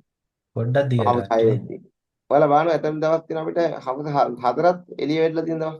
හ්ම්. අන්න ඒක දැන්. හැබැයි අපිට කලින් එළිය වැටෙනවා. හොඳට බලන්න මේ දවස්වල 6 විතර වෙද්දී හොඳ එළිය වැටලා තියෙන්නේ. මේ ඒක අපිට චුට්ටක් තියෙනවා. අපි උත්තරාර්ධ ගෝලයේ චුට්ටක් උඩ රැවිලා ඉන්නේ.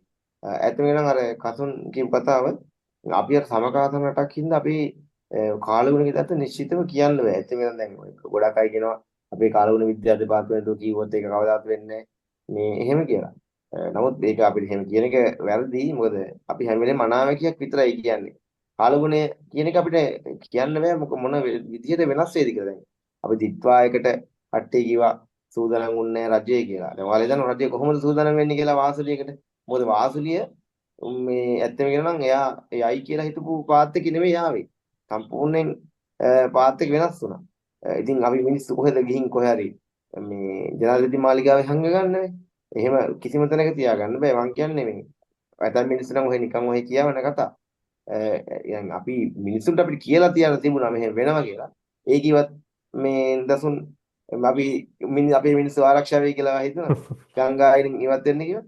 ඒ කියන්නේ මිනිස්සු ආපදා වලින් ඒ කියන්නේ දදුරෝ දෙපැත්තේ මුදවා ගැනීම කටයුතු වලදී මේ මගේ වයිෆ් ගියා එයාගේ ජොබ් එකත් එක්ක යාලා ඒ ඩියුටි වල හිටියේ. අපි ගියා ඇතැම් මිනිස්සු අර උඩ තට්ටුවේ ඉන්නවා එන්නේ බෝට්ටුවට මේ වතුර හිට අල්ලන්නේ නැහැ කියලා. ඒ වතුර අර එයාලා කකුල් ගාවට එද්දින් තමයි මිනිස්සු වෙන්නේ. මේ චූටි ළමයි අතදරුවෝ තියාගෙන ඉන්නවා මිනිස්සු අයින් වෙන්නේ නැහැ.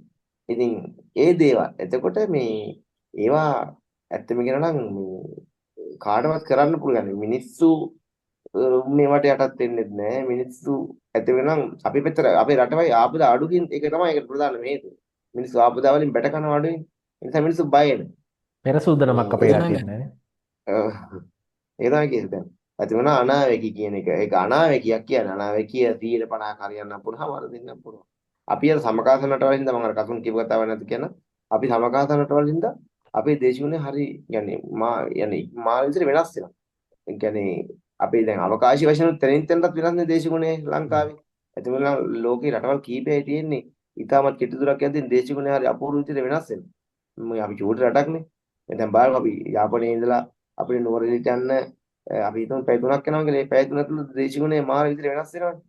ඒ වගේම තමයි කාලීන වශයෙන්. අපි සම්මකාසන රටවලින්ද කාලීන වශයෙන් දේශගුණය අපිට මේ හරි අපූර්ව විදිහට වෙනස් වෙනවා. අනික මේ ෂණිකව වෙනස් වීම වැඩි. නමුත් දැන් අර කිව්වා වගේ සමකේ නිවර්තන කලාපේ. ඒ කියන්නේ කල්ටන් නිවර්තනය මකර නිවර්තන අතර කලාපේ අපි නිවර්තන කලාපේ කියන්නේ. ඒකෙන් පිට කලාපවල ඒක අපි දන්නවා මේ කාලෙ වෙද්දි මෙන්න මේ සංසිද්ධි ටික වෙනවා කියලා. නමුත් මේ සමකාසන ප්‍රදේශවල හරි අපූර්ව විදිහට මේවා වෙනස් වෙනවා. ඒ කියන්නේ වාසුලි වගේ දේවල් ඇති වෙන්න පුළුවන්. උදාරානිපාත වැසි ඇති වෙන්න පුළුවන්. මේ වගේ දේවල් මේ වෙනවා. ඕක සමහර ෆිලොසොෆිකලි මේ තර්කයක් ගොඩනගනවා නේද? ඔය හේතුව හින්දා ඇත්තද බුරුද්දන්. ඔය හේතුව හින්දාලු මේ ඔය තාක්ෂණික දියුණුවීම් ගොඩක් ඔය ඍතු සංසිද්ධිය තියෙන රටවල උනේ. මොකද මේ මිනිස්සු නිරීක්ෂණය කරනවා නිතරම වෙනස් වෙනවා. වෙනස් වීම නිරීක්ෂණය කරනවා. ඔව්. අපිට එහෙම එකක් නැහැ නේ. අපි කොහොම බැලුවත් එකයි. හරි? අර මිනිස්සුන්ගේ කාලයකට ගස්වල කොළ හැලෙනවා. ඇයි කොළ හැලෙන්නේ? හිතන්න බෑ. මේ කාලයකට අර සත්තු නෑ. ඒ සත්තු විතරක් ඒ කාලෙට එන්නේ. කාලයකට අහසේ අවුරෝරා පේනවා. ඇයි ඒවා පේන්නේ? අපි ඉතින් කොහොම බැලුවත් අහස අපිට එක්ක නිල් එක්ක කළුයි. අලු පාට. ඔව් ඒක කතා කරන්න. අනික සමීර අපි ඉන්නේ බෙන්ගාල බොක්කාශ්‍රිතවනේ. ඒතර ඒ කලාපේ සෑහෙන්න මේ තියෙනවා. මේ දසුනා කිව්වේ මේ මනෝවිද්‍යාත්මක පරිණාමයට ඔක කතා කරනවා ටිකක් නේ. ඒ කියන්නේ අපේ දැන් කාලා මොකක් දැම්මත් පැලවෙනවා. කෑම තියන ඕන හැටියට මහන්සි වෙන්න මිනිස්සු කැමති නැහැ. මේකත් එක්ක අපේ මිනිස්සු ටිකක් කම්මැලි. අනික් කලාපවල වඩා වැඩ කරන්න අකමැති.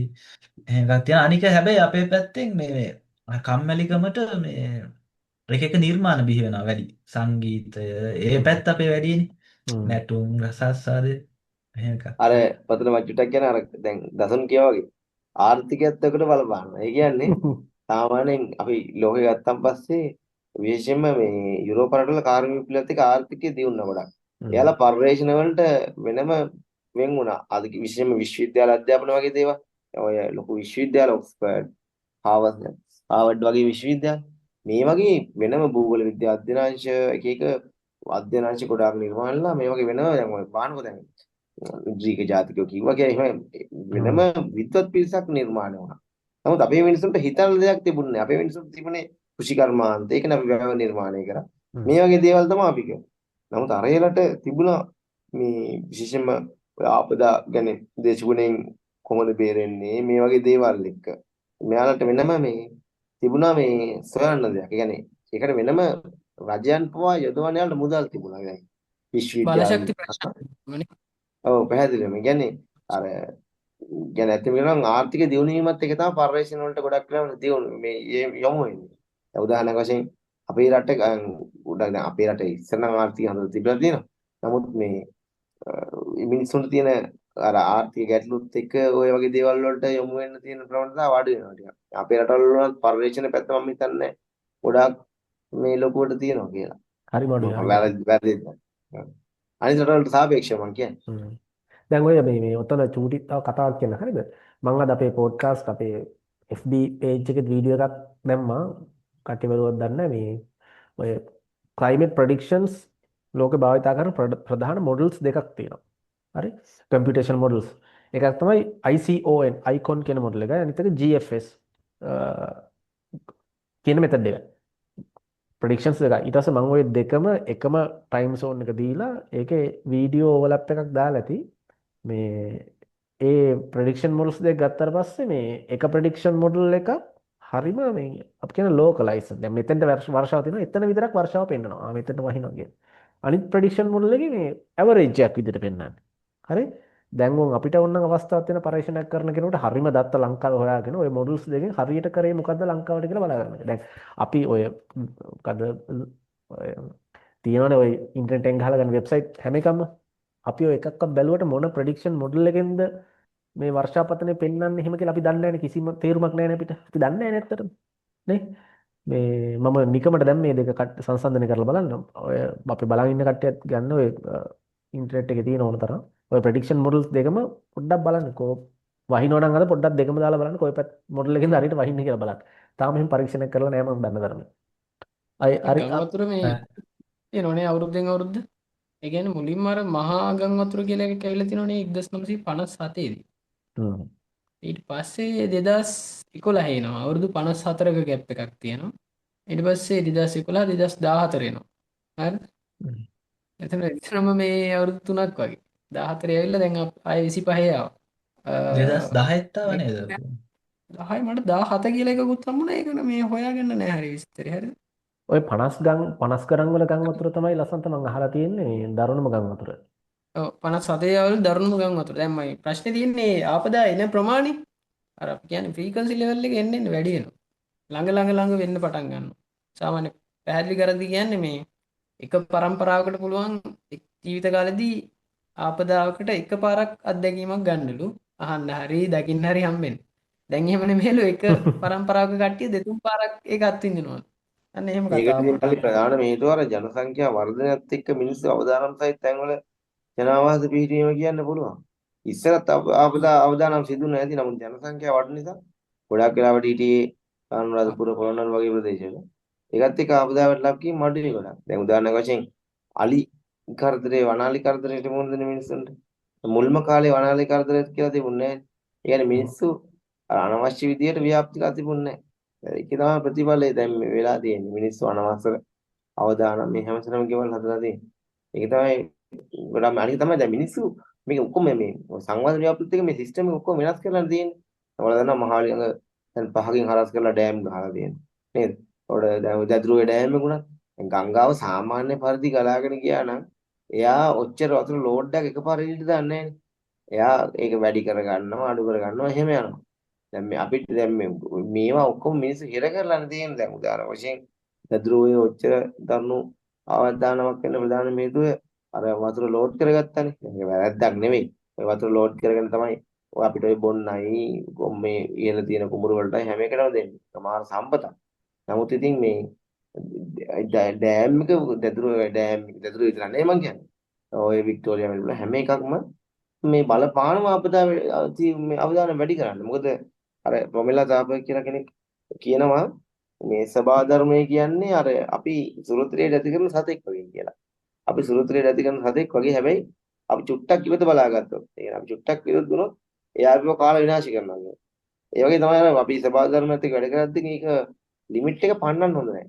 ඒ කැපැසිටි එක පන්නලා යන්න හොඳ නැහැ. ගියොත් එහෙම මේ අපිට හානි කරනවා. මොකද සබාව ධර්මයත් එක්ක අපිට හැරෙන්නවත් බැහැ. එයා අපිට නම් තේරෙනවා මේ දැන් අර ස්වභාව දහම ගත්තාම සාමාන්‍ය අපිට අර එයාව කන්ට්‍රෝල් කරන්න පුළුවන් ලිමිට් එකක් තියෙනවා. දැන් ස්වභාව දහම ඇත්තම කියනවා නම් අපි ඕනට වඩා ස්වභාව දහම පාලනය කරන්න ගියොත් එහෙම අනිවාර්යෙන් අපිට හානි වෙන්න පුළුවන්. ඒක තමයි මේ වෙන්නේ ප්‍රධාන වශයෙන්. අපි අර ස්වභාව දහම ඉස්ලාම් දාර්ථාව ඉක්මවා ගිහින් තියෙන්නේ. ඒ කියන්නේ අර වල ශක්්‍යවාදී නියතිවාදී කියන දෙක දන්නවා ඇති. මේ ශක්්‍ය නීතිවාදීන් කියන්නේ අපි පරිසරයට යටත් කියලා. අපි පරිසරය යටතේ ඉන්න ඕනේ කියන එක කියන්නේ. නමුත් පසු කාලවල ශක්්‍යවාදීන් කියව නෑ පරිසරය කියන එක මේ අපිට යටත් කරගන්න පුළුවන්. අපි ඕන තරම් ගංගා හරස් කරලා මේ ඔය වේලි බැඳලා තියෙනවා වනාන්තර එලි කරලා වගාවීම් බවට පරිවර්තන කරලා තියෙනවා. එහෙම කියනවා. නමුත් අද වෙද්දින් ශක්්‍යවාදේවත් නීතිවාදේවත් දෙකම අදාළ නැහැ. චිරසර සංවර්ධනය කියන එක මත තමයි මේ ලෝකේ පැවැත්ම තීරණය වෙන්නේ කියලා කියන්නේ. චිරසර සංවර්ධනය කියන්නේ අපි අනාගතයටත් ඉදිරි කරමින් අද තියෙන දේවල් උපරිම කාර්යක්ෂමතාවයෙන් භාවිතා කරනවා කියන්නේ. ඒ කියන්නේ ඔය අපි ඩෑම් එකක් හදද්දී වුණත් අපි මොන සංවර්ධන ව්‍යාපෘතිය කරද්දී වුණත් ඒකේ තියෙන ඉෆෙක්ට් එක ගැන හිතන්න දැන් නිල්වලා ගඟ කියපු ගමන් අපිට ගම් වතුර මතක් වෙනවානේ. ඒ නිල්වලා ගඟේ ගම් වතුර අවදානම් වැඩි වෙන්න ප්‍රධානම හේතුවක් උනේ අර ජල පෙරහරක් ඔය ගම් මොය ආස්ත විදි කරලා තියෙනවා කියනවානේ. ඒක කියලානේ කියන්නේ. ඒ කියන්නේ මට ලොකු විස්තරයක් මම හොයාගන්න බැරිනම් මට ගන්න බැරිනම් ගැන මට හිතලා හිතෙන්න බැරිනම්. ඒ කියන්නේ මේ ඔය නිල්වලා ගඟ මුල් කාලේ ඔච්චර දරුණුන්නේ නැහැනේ. ඔය නිල්වලා ගඟ ආස්තව ඔය ජල පෙරහරක් ජලය ඉවෙත් දාන අතර තියෙන මේ කියන්නේ අවහිර වීමක් තමයි ඔකට බලපානවා කියලා කියන්නේ. අර තමයි නිල්වලා ගඟ ඉන්නේ. අද වෙද්දින් ගොඩාක් ජනවාස කරන ලක්ලා තියෙන නිල්වලා ගඟ ඉන්නේ. ඒකත් එක තමයි මේ අවදානම වැඩිලා තියෙන්නේ. සමීරයි ඔතන මේ මොකද්ද දැන් මොනවද කියන්නේ මේ ගංගා ආශ්‍රිත පදිංචි වෙන එක ඇත්තරම කිව්වොත් වර්තමානයේට විතරක් සීමා වෙච්ච දෙයක් නෙවෙයිනේ. අපි ගත්තොත් ඔය නයිල් නිම්න මිටියවත් වෙන්න පුළුවන්, ඉන්දු ගංගා වෙන්න පුළුවන්, යුප්‍රටිස් ටයිග්‍රිස් වෙන්න පුළුවන්. ගංගා නිම්න ආශ්‍රිතව මිනිස්සු පදිංචි වුණානේ. හැබැයි ඒ කට්ටිය වර්ෂා කාලෙදී මේ සංක්‍රමණය වුණා. පිටාර තැන්න කියන්නේ ඒකනේ. පිටාර ගැටලුවට පස්සේ පිටාර තැන්න එනවා. ඊට පස්සේ පිටාර තැන්න තමයි වගා කරන්නේ. දැන් ඊට පස්සේ ඒ කට්ටිය ඇවිල්ලා ආපහු ජනාවාස ඇති කරගත්තා වර්ෂා කාලෙන් පස්සේ. දැන් ඉතින් එහෙම අර සංක්‍රමණය වීමක් නැහැනේ. නේ නැත්තම් ඒ කාලෙත් සමීරයේ ඒ මිනිස්සුන්ට ගම් වතුර තිබුණා. හැබැයි ඒක ගම් වතුර ඒ කට්ටියට ව්‍යසනයක් නෙවෙයි. මොකද ඒ කට්ටිය ඒක දන්නවා ඒ කාලෙට අයින් වෙනවා. දැන් තියෙන අපිට අයින් වෙන්න බෑනේ. මෙසොපොතේමියානු ශිෂ්ටාචාර වාසීන් අර ඉස්ලාම් මැප් එක ඇඳ කියන්නේ එයාලානේ. කියන්නේ මැටි පුවරුක එයාලාගේ මෙසොපොතේමියානු ඔය මං මෙසොපොතේමියානු ශිෂ්ටාචාරවාදී කියන නයිල් ශිෂ්ටාචාරවාදී. එයාලා මේ මැටි පුවරු වල එයාලගේ ඉඩම් වල සැලසුම් මැදලා තිබිලා තියෙනවා. මොකද ගම් වතුර වැටුණාට පස්සේ එයාලා ඉඩම් හොයාගන්න බැරි නිසා. ඒ නිසා දැන් අපේ ඉස්සර මිනිස්සු ඔය ස්ථීර ගොඩනැගිලි එහෙම නෙමෙයිනේ හිටියේ. පැලක් හදාගෙන එයා වගා කරන එකනේ කරන්නේ. පැල කියන එක ඇත්තම කියනවා එයාලා අර ඊත්තුගත වැද වෙලාවට මේ පැල කියන එක කාලෙකින් එයා හේන අයින් කරගත්තට පස්සේ වෙනතර හේන හදා ගන්නවා. අර පසන් නිසරුවීමත් එක්ක. එහෙම ජීවිතයක් නෙගෙවි. මොකද දැන් මිනිස්සු එහෙම නෙමෙයිනේ. බැමි ගහලා ගංගාවෙත් මේ ජැක් ගහලා ගංගාවටත් මේ ගංගාව උඩත් එක්ක ගෙවල් හදලා තියෙන්නේ. බල බාන්නෝ කැලණි ගඟ කැලණි පාලමුඩින් ට්‍රේන් එක යද්දී ගෙවල් කොහොමද තියෙන්නේ? ඉතින් ඔක මට අදහසක් තියෙනවා. මේ සාමාන්‍ය දැන් අපි සෑහෙන බිම් ප්‍රමාණයක් අතහැරලා තියෙනවා මිනිස්සු පදිංචි වෙන්නේ නැතුව. ඒක තියෙන්නේ අපි තාක්ෂණිකව එතෙන්ට ඇවිල්ලා නැහැ තාම. ඔබ තියෙනවා අතර සීලාගේ පොතක එක තැනක මේ පිටසක් වල කට්ටියක් ඇවිල්ලා ඉවරලා එයාලා පෘථිවිය පදිංචි වෙන්න ඉල්ලනවා. එතන මෙහෙන් කියනවා දැන් අපිට ඉන්නත් තැන් ඉඩමදි ප්‍රශ්නයක් තියෙන්නේ මෙහෙම කියලා. ප්‍රශ්නෙක. ඒ එන අය ඉල්ලන්නේ මේ දැන්ට ඔයාලා මේ පෘථිවියේ ලොකු භූමි ප්‍රමාණයක් අතහැරලා දාලා තියෙනවා කාන්තාර විදියට ග්ලැසියර් වල. හරිද? අන්න ඒ වගේ තැන්වල එයාලගේ තාක්ෂණය දියුණුවයි කියනවා එයාලට පදිංචි වෙලා ඉන්න පුළුවන් කියනවා. මුහුදේ. හරිද? මුහුදේ අපි දැන් පදිංචි වෙන්නෙම නැති පැත්තන්නේ. ඒක එහෙම අදහසක් දීලා තියෙනවා.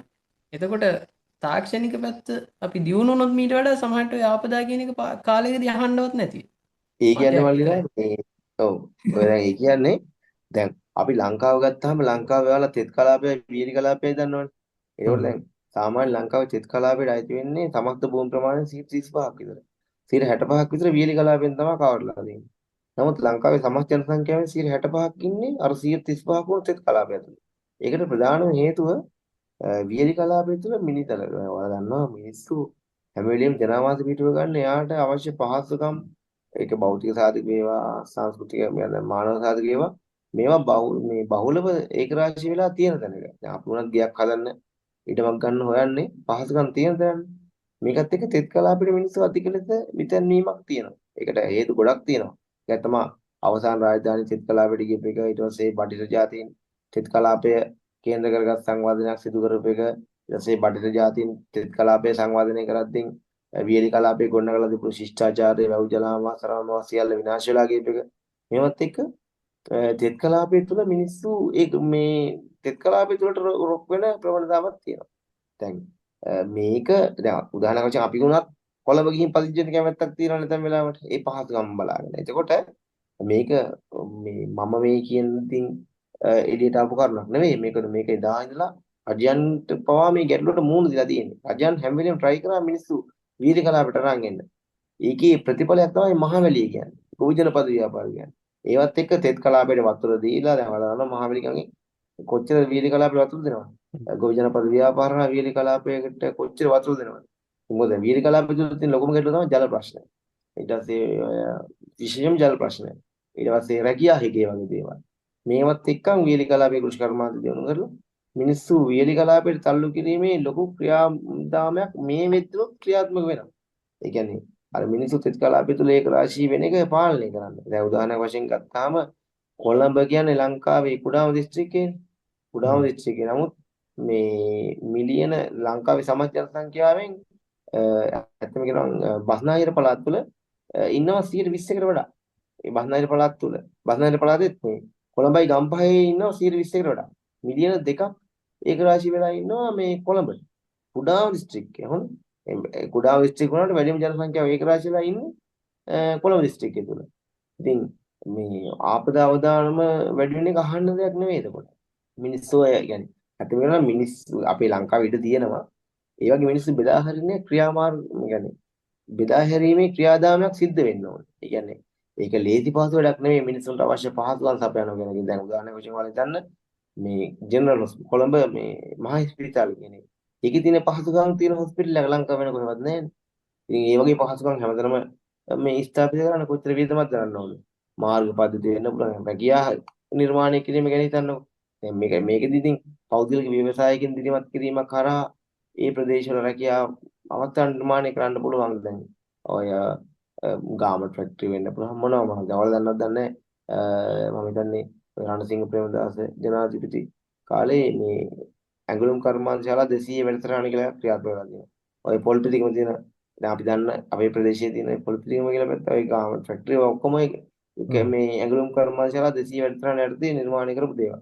මේ වගේ දේවල් හරහා මේ මිනිස්සුන්ව පදිංචි කරවන්න පුළුවන් වීර කලාව විතර. ඇත්තම කියනවා මේවට තියෙන්න ඕන දැක්මක් විතරයි දැන්. ඔයාලා දන්නවා ඇති සෞදි අරාබිය කුවේට් ඔය ඩුබායි වගේ රටවල කාන්තාර පවා මිනිස්සු මේ වෙද්දී වනාන්තර බවට පරිවර්තනය කරමින් යන්නේ. අපිට එච්චර වෙහෙසෙන දෙයක් නැහැ. නමුත් අපේ රටවල වල ඒකට මේ අපේ මිනිස්සු ලෑස්තිත් නැහැ.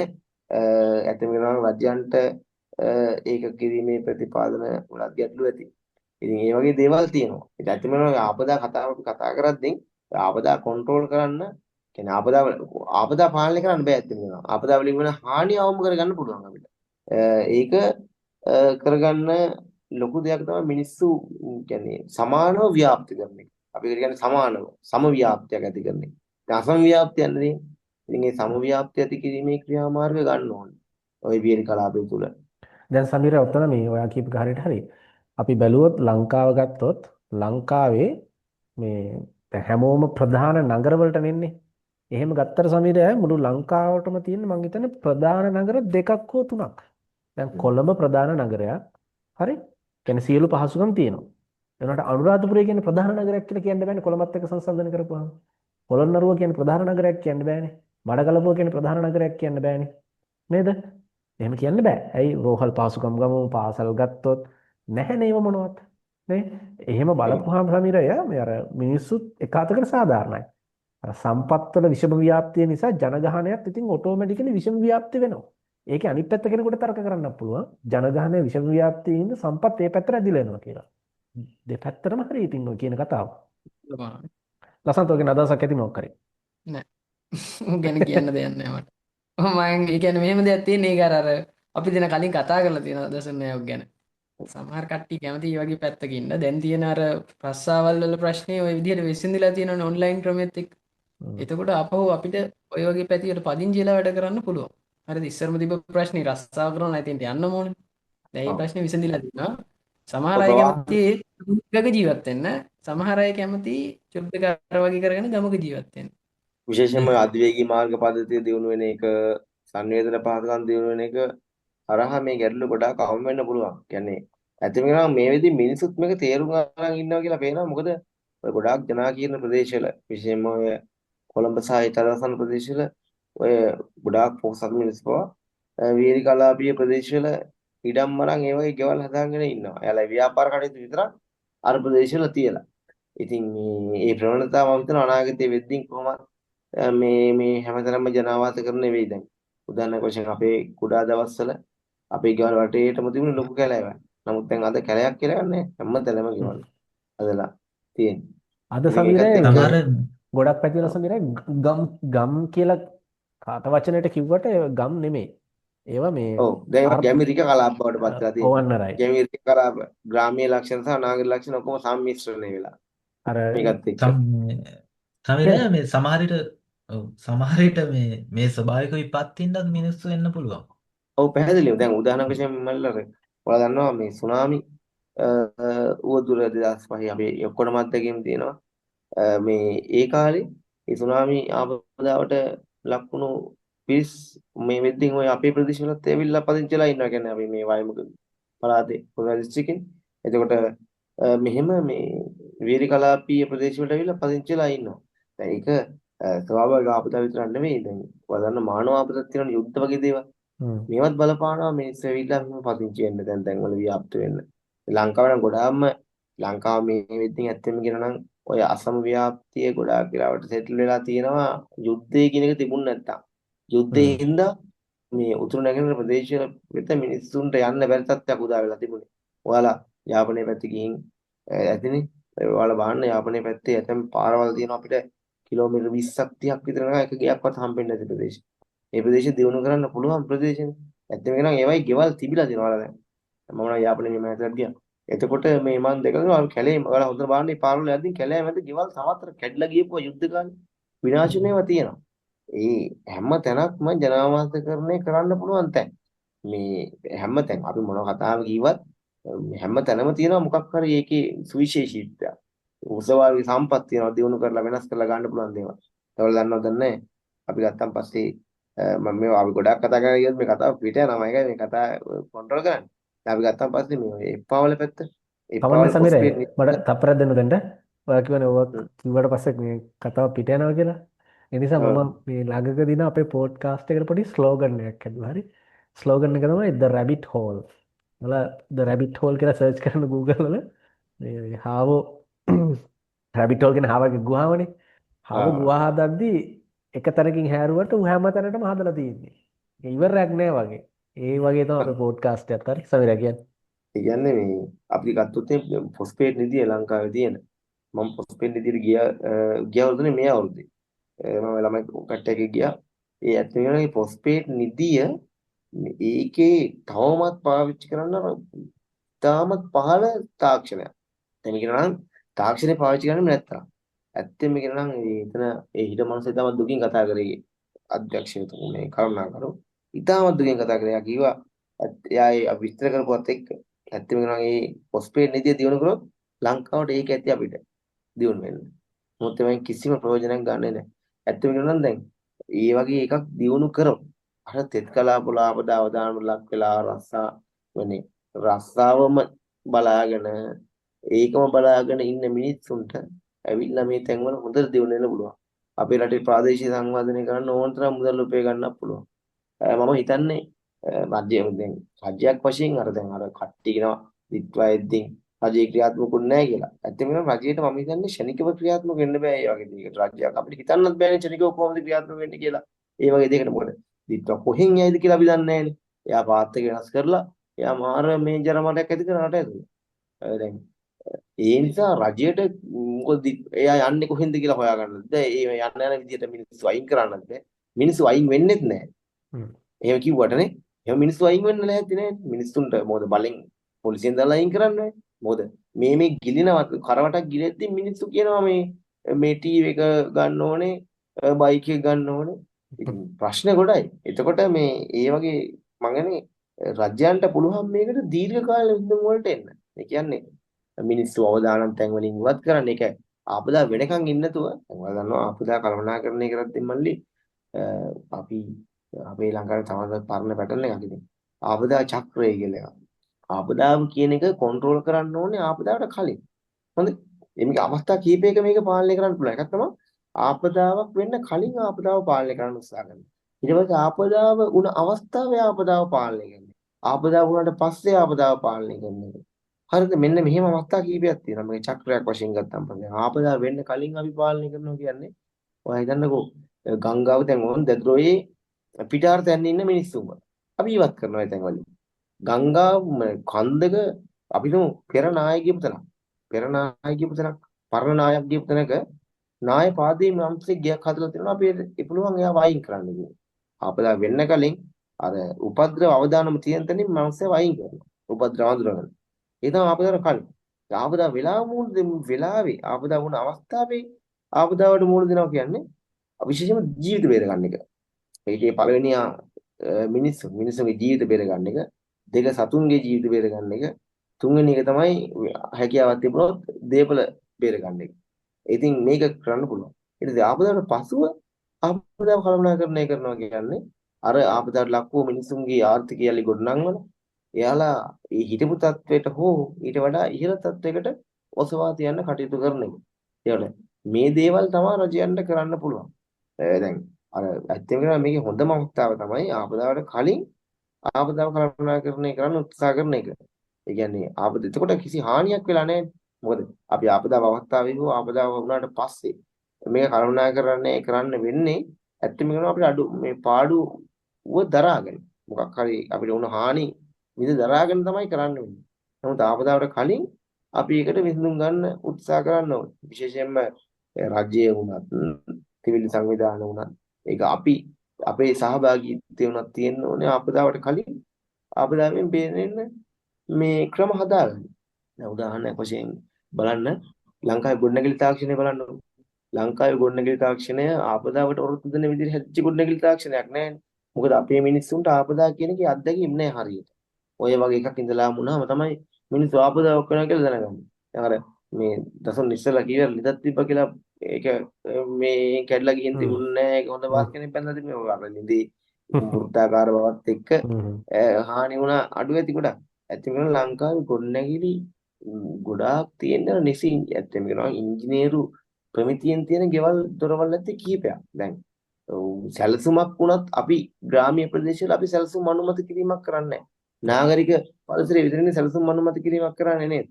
දැන් ඒවා එපා විදිහට ඔය හදලා දාන එකනේ කරන්නේ මිනිස්සු. කියන්නේ මිනිස්සු පිටින් ලස්සනට ගෙවල් හැදුවට ඒ හදන බාස්ටරේ ගැන අවබෝධයක් තියෙනවද? මේ බර බැලන්ස් කරන ගැන අවබෝධයක් තියෙනවද? මිනිස්සු හાર્ඩ්වෙයාර් එකට ගිහිල්ලා බලන්නේ අඩුම මිල තියෙන දේවල්. කම්බි වුණත් අඩුම මිල. ක්වොලිටි එක නෙවෙන්නේ බලන්නේ.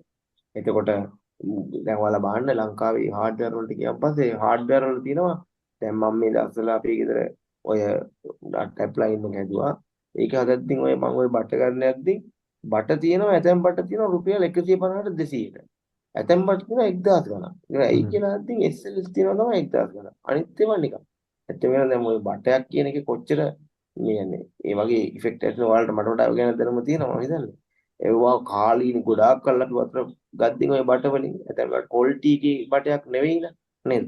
කොච්චර හානි වෙන්න පුළුවන්ද? ඒ දේවල් ඕන්තරම් එළියට ඇවිල්ලා විකුණනවා. යාර ප්‍රමිති ලංකාවේ ප්‍රමිති ආයතනේ මම කීවර කමන්නත් දැල්ලා මේ කතාව තුළ ප්‍රමිති ආයතනයේ අධ්‍යක්ෂවරයෙක් කියනවා ලංකාවේ ඕන්තරම් 20යි ආහාර විකුණනවා. ඒවට අපිට ඇතැම් අවස්ථාවල ක්‍රියාත්මක වෙන්න බෑ කියලා. එයාලම කියනවා. ඒකට ඉතින් කවර කතාවද? ඉතින් මම කියන්නේ මේ ආපදා කියන එකත් ඔය වගේ තමයි ලංකාවේ ආපදා වෙනවා කියලා දන්නවා. ආපදාව දාන ලක් කරලා මිනිස්සුත් දන්නවා. ඒවට ක්‍රියාත්මක වෙන්න ප්‍රතිපාදන නැද්ද? නැත්නම් මොන හේතුවක් මත එහෙම වෙනවද කියන එක තමයි යන්නේ. සමීරේ මට ඉතින් මෙහෙම මේවා අදහසක් තියෙනවා අපේ කසුන් ලස්සනට දෙන්නත් මේ අදහස එකතු කරන්න හරි. දැන් 2004 නේද සුනාමි ව්‍යසනය ආවේ.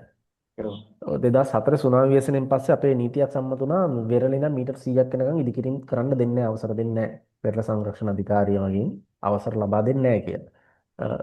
මීටර් 100ක් ඇතුළත. ඒ නිසා දැන් පොඩි අවදානම් කියන්නේ අවදානම් අඩු කරගත්තනේ අපි දැන්. නේ ඉදිකිරීම නැහැනේ දීපල හානි නැහැ අඩුයි. හරිද? දැන් ඒ වගේ දැන් මේ සැරේ ජනාධිපතිතුමා මම හිතන ප්‍රකාශ කරා නායකීය ඉඩම් වල නැවත ඉදිකිරීම කරන්න දෙන්න එපා කියලා. කියන්නේ නාය යනවා කියලා තහවුරු කරගත්ත ප්‍රදේශවල මොකද සම්බිර නාය ගියාට පස්සේ කොහොමත් එතන පස කොහොමත් බුරුල්නේ. ඒ නිසා නැවත ඉදිකිරීම කරන්න දෙන්න එපා කියලා තියෙනවා. හරි? එයා කියලා තියෙනවා ඊට පස්සේ ඒකට වන්දි සහ වෙන ඉඩම් ලබා දෙන ක්‍රමවේදයක් ඇති. මම කියන්නේ ඒක එක්තරා විදිහක සුබදායක කාරණයක් අනාගතයේදී සැලකුවාට පස්සේ මම කියන්නේ මේ මනුස්සයට ඒක සුබදායකයි කියලා. හරි? අපි කවුරුත් කැමති නැහැ නේ සමීර අපේ තියෙන ගෙදර තියෙන ගන් ඉවත් වෙනවද? දැන් මට කිව්වොත් ඉවත් වෙන කියලා මම කැමති නැහැ. හරිද? ඒක ඇත්ත. හරි? අර මෙහෙම කතාවකුත් තියෙනවනේ. සියලු පිළිතුරු දාර්ශනිකයි ප්‍රශ්නේ තමන්ගේ නොවන තාක්කල්. මම හැමදාම කියන කතාවන්නේ. නිසා මම මේක ඒකයි කිව්වේ මේ අනාගතය ගැන හිතලා කියලා. ඒ කියන්නේ ඒ විදිහේ නීති සමීරය මීට කලින් බලාත්මක කරලා නොතිබුණ එකේ විපාක නැගන්න මේ විදිහින්ද දැන්. එහෙම නීති. හරි? දැන් මම නිකමට එක නීතියක් කියන්න. හරි? මේක අපි ඔය කැම්පස් එකේම අපි ඔය එන්වයරන්මන්ටල් සයන්ස් එහෙම කරද්දී ඉගෙන ගන්න නීතියක්. හරි? නීතියක් කියන්නේ මේ ඉගෙන ගන්න තත්ත්වයක්. තෙත්දින් කියලා જાතියක් තියෙනවානේ. රම්සාර් සම්මුතියද මට මතක නැහැ. ආයතන තෙත්දින්. දැන් සමීරය තෙත්දිමක් කරහා පාරක් ඉදි කරොත් හරි? එතකොට තියෙන්නේ තෙත්දිමක් නෙමෙයි තෙත්දින් දෙකක් දැන්. පාරෙන් වම් පැත්තක පාරෙන් දකුණු පැත්තක. හරි? දැන් තෙත්බිමක අදහස මොකද්ද? වතුර ගිහිලා රැඳෙනවා කියන එක. හරිද? දැන් එතකොට එක පැත්තකින් වතුර එන්නේ ඔන්න පාරේ දකුණු පැත්ත වතුරෙන් පිරෙනවා වම් පැත්ත වතුරෙන් පිරෙන්නේ නැහැ. හරි ඔන්න ස්වභාවික විපාක. දැන් කැලයක් තියෙනවා. හරි? කැලේ මැදින් හදනවා හයිවේ එකක් පාරක්. ගස් ටිකවල හදනවා. දැන් තියෙන්නේ කැලයක් නෙවෙයි. දැන් තියෙන්නේ කැලෑ දෙකක්. හරි දැන් අලි වගේ සත්තු ගත්තොත් අලින්ට ගොඩාක් දුර සංක්‍රමණය වෙන්න ඕන. ඒ නිසා උට ගොඩාක් ලොකු වර්ග ක්ෂේත්‍රඵලයක දෙන වනාන්තරයක් ඕන අලියෙක්ට ඉන්න. ඉතින් ඕක මැදින් පාරක් කැපුවා කියන්නේ දැන් කැලෑ දෙකක් තියෙන අලියට එහා පැත්තට ක්‍රොස් කරන්න බෑ. ඉතින් උගේ අර ඇවිදින්න ඕන ප්‍රමාණය කව කරගන්න ඕනේ නලින්ට උන් එළියට යනවා කැලේ. මොන දැන් අලින් ගම් වදිනවා. හරි? එතකොට අලින්ට ගම් වදින්න කියලා තින්නේ කවුද? අපිම තමයි එතකොට. ඒ කියන්නේ සමහර දේවල් තියෙනවා අනාගතය ගැන හිතන්නේ නැතුව අපි කරන සංවර්ධන ව්‍යාපෘති වෙන්න පුළුවන් අපි කරන දේවල් නිසා අපිම ආපදා ලං කරගන්න. ඒ නිසා මම කියන්නේ මේක මගේ පෞද්ගලික අදහස හරිද? මම හිතන විදිහට දැන් අපි කරන්න ඕන වැඩක් තමයි දැන් අපි කළ යුතු දෙයක් තමයි මම කියන්නේ අවුරුදු 50කට විතර අපේ ප්ලෑන් එකක් ඕන ලංකාවට. ජනාවාසකරණය මෙහෙම වෙන්න ඕන. සංවර්ධන ව්‍යාපෘති මේ වගේ තැන්වල තමයි වෙන්න ඕන. මේ පැතිවල මේ මූලාශ්‍ර තියෙනවා මේ ස්වභාවික සම්පත් තියෙනවා මේ ටික මෙහෙම දිනු කරන්න ඕනේ. අවුරුදු 50ක් විතර ප්ලෑන් එකක් ඕන ප්‍රතිපත්තිය. හරි? මම හිතන්නේ නැතුව දිනු කරන්න පුළුවන් කියලා. දැන් අපි ඩුබායි කොහොමද දිනු කරේ කියලා බැලුවා. UAE නේ. පවුලක් නේ දිනු කරේ. එක පවුලක් නේ. ඒ රටේ කන්ස්ට්‍රක්ෂන් කරපු පවුල තමයි රට දිනු කරේ. පරිගුත් මෙහෙත් එහෙම වුණා. ඒ වොන්නේ. හරි ඒ වොන්නේ. ගුටි ගන්න වෙන්නේ. හරිද? මේ ඒනට ඒ මිනිස්සුන්ට ඒ දැක්ම තිබ්බ නිසා ඩුබායි දිනු කරා. ඒ රටවල් දිනු කරා. දැන් එයාලා අලුත් ප්‍රොජෙක්ට් එකක් කරනවා නේද කසුන් ද ලයින් ඉර. ඒ කියන්නේ නගරය නිර්මාණය කරන තනි සරල රේඛාවක් විදියට. නගර දෙකක් යා කරලා මැද පෙරදිග තියෙන. අලුත්ම ප්‍රොජෙක්ට් එකක්. හරිද? ඉතින් මේ කට්ටියගේ තියෙන විෂන් එක අවුරුදු 50 ඊළඟ අවුරුදු 50 කොහොමද කරන්නේ? මෙහෙම කරන්නේ දැන් UAE නැත්නම් ඩුබායි දන්නවා හොඳටම තෙල් වලින් තවදුරටත් ජීවත් වෙන්න බෑ කියලා මේ මිනිස්සු දන්නවා. ඒ නිසා මේ මිනිස්සු මොකද කරේ? ලෝකේ තියෙන ඔක්කොම කම්පැනිස් වල මූලස්ථාන ටික. ඒ කියන්නේ මොකක්ද ඒවට කියන්නේ අපි ඔය මේ ඉන්ඩස්ට්‍රි නෙමෙයි ලෝකේ තියෙන ඔය ව්‍යාපාර වලට එක ටික එන්න අපේ රට ව්‍යාපාර මෙන්න අපේ රටේ ටැක්ස් නෑ හවල් එක නෙමෙයි එන්න ව්‍යාපාර කරන්න. දැන් ඔක්කොම සල්ලි ටික යනවා ඒ රට හරහා. ඒ රටවල අනාගතේ ප්ලෑන් කරන්න එහෙමයි. හරි? මම කියන්නේ අපේ ලංකාවට දැන් අවුරුදු 50 විතර ප්ලෑන් එකක් ඕන. ලෝකේ හොඳම සීපදී රටක් නේ. අනිවාර්යෙන්. ප්‍රශ්නේ තියෙන්නේ අපේ අවුරුදු 50ක ප්ලෑන් එක ගැහුවට පස්සේ ඊළඟ අවුරුදු 5 ගහනවා තව අවුරුදු 50ක ප්ලෑන් එක. තව අවුරුදු 5ක් ගියාට පස්සේ ගහනවා තවත් අවුරුදු 50ක ප්ලෑන් එකක්. කවදාවත් අර එක අවුරුදු 50ක ප්ලෑන් එක අවුරුදු 50 ඉවර වෙන්නේ නැහැ. ඔන්න ඕක අපේ ලංකාවේ තියෙන අපේ දේශපාලන පද්ධතිය අපේ තියෙන ලංකාවේ ලොකු අවුලක්. හරිද? නිසි සැලසුමක් නැති එක. අපේ දෙන්නමට එකතු කරන්න මම තව චූටි කාරණයක් කියන්නම්. සමීරය කතා කරන ඔය නගර සැලසුම් සම්බන්ධව සැලැස්මකට හදපු නගරයක් අපේ රටේ තියෙනවා කියලා මම නම් හිතන්නේ නැහැ. සැලැස්මකට හදපු නගරයක්. හරි? සැලසුම් සහගත නගරයක් බලනවා නම් අපිට මගේ හිතට එන ටක් ගාලා හිතන එක තමයි නිව්යෝක්. ওই නිව්යෝක් වල සිටියමක් ගන්න මේ පාරවල් තියෙන්නේ ග්‍රිඩ් එකක් විදියට. දැලක් විදියට තියෙන්නේ. හරි? කියන්නේ ඒ රටේ මේ නිව්යෝක් වල ප්‍රධාන උමනාව වෙලා තියෙන ටක් ගාලා අතන ඉඳන් මෙතෙන්ට යන්න ඕන. බිස්නස් එක කරන්නේ. අතන ඉඳන් මෙතෙන්ට යන්න ඕන. ඒක තමයි උමනාව කරලා තියෙන්නේ. දැන් ඒකට මෙයාලට බෑක්ෆයර් වෙලා තියෙන වෙනම කතාවක්. ලංකාවෙම සැලසුම් සහගත නගරයක් කියලා මම එකක් දන්නේ නැහැ. අපේ ඉතිහාසය ගත්තොත් මම ඉතිහාස විෂය සම්බන්ධයෙන් වෙනකොට ඉතිහාසය මම සෑහෙන්න කියවනවා. මගේ හිතේ හැටියට මට හිතෙන හැටියට ලංකාවේ ඉතිහාසයේ තිබුණු සැලසුම් සහගතම නගරය තිබුණේ පොළොන්නරුවේ. අපේ පළවෙනි පරාක්‍රම රජතුමාගේ කාලේ පොළොන්නරුව ජල කළමනාකරණය ගත්තත් එයාලගේ මොනවද මර්මස්ථාන කියන්නේ පන්සල් වෙන්න පුළුවන් රාජමාලිගා වෙන්න පුළුවන් ඒ කටයුතු කරන පැති ගත්තත් වැව් ගත්තත් එතකොට කුඹුරු වගා භූමි ගත්තත් මාරම කළමනාකරණයකින් කරපු මාරම ප්ලෑන් එකක් තිබ්බ රාජධානිය තමයි පොළොන්නරු රාජධානිය. පොළොන්නරු රාජධානිය දැනට අපි දන්නේ බොහොම පොඩ්ඩයි. අර මම මේක මීට කලින් කියලා මේ පොඩ්කාස්ට් එකේම අයිස්ක්‍රීම් විකුණන මිනිස්සේ පොළොන්නරු අයිස්ක්‍රීම් විකුණද්දී මේ මිනිස්සයාට තේරුණා මේ සමහර තැන් පොළොන්නරුවේ පාතයි සමහර තැන් පොළොන්නරුවේ උසයි කියලා. පොඩි වෙනසක් තියෙනවා. මේ මිනිස්සයාට තේරලා තියෙනවා. ඊට පස්සේ මේ මිනිස්සයා මේ තැන් මේ සිතියම්ක ලකුණු කරාලු. ඊට පස්සේ මේ මිනිස්සයාට එකපාරම ඔලුවට ආවලු අම්මට සෙරි. අහසින් වැටෙන එක වතුර බින්දුවක්වත් ප්‍රයෝජනෙට නොගෙන මුහුදට අරින්න එපා කියලා පරාක්‍රම බාරතුමා කියන්නේ නැත්තේ ඕකයි. කියලා මේ මිනිස්සුන්ට හිතනලු. ඊට පස්සේ ඇන්දලු පහත් දිම් වලට ජලය දාලා. සිතියමේ පහත් දිම් ලකුණු කරලා ඒවා නිල් පාටින් මාක් කරාලු. එතකොට යාට පෙවුනේ පොළොන්නරු රාජධානිය කියන්නේ දූපත් රාජධානියක් වගේ. කියන්නේ ඒ තරම් වාරි මාර්ග වටේ කරකිලා තියෙනවා. හරි මේ අයිස්ක්‍රීම් විකුණපු මිනිස්සු එක්ක මට මතක නැහැ ජොබ් එක මතක විදිහට අයිස්ක්‍රීම්. ওই කතාව ඒ කාලේ ITN එක අටපට්ටමට කිව්වා මට මතක විදිහට. දොරමඩලාවේදී මට මතක විදිහට කතා කරා. පස්සේ කාලෙක රජයේ ඔය පුරාවිද්‍යාව හරි මොකක් හරි එක්ක මං හිතන්නේ මේ මෙහෙම තනතුරකට ගණ්ඩ ගියා කියලා ආරංචියක් තියෙනවා හරියටම දන්නේ නැහැ ඒක මං අධ්‍යාපන සුසුකම් මෙයාට නැති නිසා දැන් මේ පර්යේෂණ වාර්තාව කොහෙද තියෙනවද කියලා දන්නේ නැහැ. හරි මං කියන්න ගියේ වෙන දෙයක් නෙවෙයි මේ මොකද්ද මම හිතන විදිහට ලංකාවේ තිබ්බ සැලසුම් සහගත නගරය තමයි පොළොන්නරුව. දැන් ඉතින් කාලේ හරි නැවතත් ඒ සංකල්ප වලට එන්න. කසුන් ඒ ලසන්ත. කියන්නේ මේ ඔයා කියපෙකට මං කියන්න මේ කතාවක් තියෙනවා මේ ගෝකන්න වරයි ගැන ත්‍රිකුණාමල වරයි ඉඳන් පරක්කු සමුද්‍රයට නැව්ව අරන් ආවා කියලා. හ්ම්. පරක්කුසේ. ඔය අර කතාව වෙන්න පුළුවන් ඒ. හ්ම්. මේ අර මිනිස්සු ඉන්න තැන්වලින් අයින් කරනවා කිව්වහම ඕකේ මේ මට තියෙන පෞද්ගලික අත්දැකීමක් තියෙනවා මගේ යාළුවෙක්ට වෙච්ච වැඩක්. ඉංග්‍රීසි පැත්තට වගේ වෙන්නේ. මේ පැත්තේ දැන් කන්ද නාය ගිහිල්ලා ඊට කලින් දැන් අවුරුදු දෙකකට විතර කලින් පොඩි ප්‍රමාණයක් නාය ගිහිල්ලා ඒ පල්ලෙහා ඉන්න කට්ටිය විදිහට අයින් කරනවා. අයින් කරාම මේ කට්ටිය අයින් වෙලා හිටියා. එයාලා කියනවා දැන් මේ ගෙදරින් සම්පූර්ණ අයින් වෙලා හිටියොත් එහෙම එයාලට අර හම්බෙන්න තියෙන වන්දි හම්බෙන්නේ නැහැ. ඒකින්ද මෙයාලා කරන්නේ ගෙදර ඉන්න විදිහට දවල්ට ගිහිල්ලා ඉන්නවා රැට නිදා ගන්න දුර තැනකට යනවා. ඒ අයියේ පස්සේ ඉංග්‍රීසි පැත්තට වෙනවා වගේ. නෑ නෑ ඇයි අයියා ගෙදරින් අයින් වෙලා හිටියොත් වන්දි හම්බෙන්නේ නැත්තේ? එතකොට දන්න ඒකේ පැත්තේ තියෙන මොකක් හරි ප්‍රශ්නයක් වෙන්න ඇති ඉතින්. හරිද? සාමාන්‍ය ක්‍රියාවලිය ඉතින් ලංකාවේ ඇතුළේ වෙන. ඉතින් අයින් වෙලාම හිටියොත් එහෙම මේ මනුස්සයාට ඒක හම්බෙන්නේ නැහැ. ඒකින්ද ගන්න ඕනේ හින්දා. ඒක දෙනකන් යන්නේ නැහැ වගේ එතන ඉන්නවා මිනිස්සු. එහෙම ප්‍රශ්නක් තියෙනවා.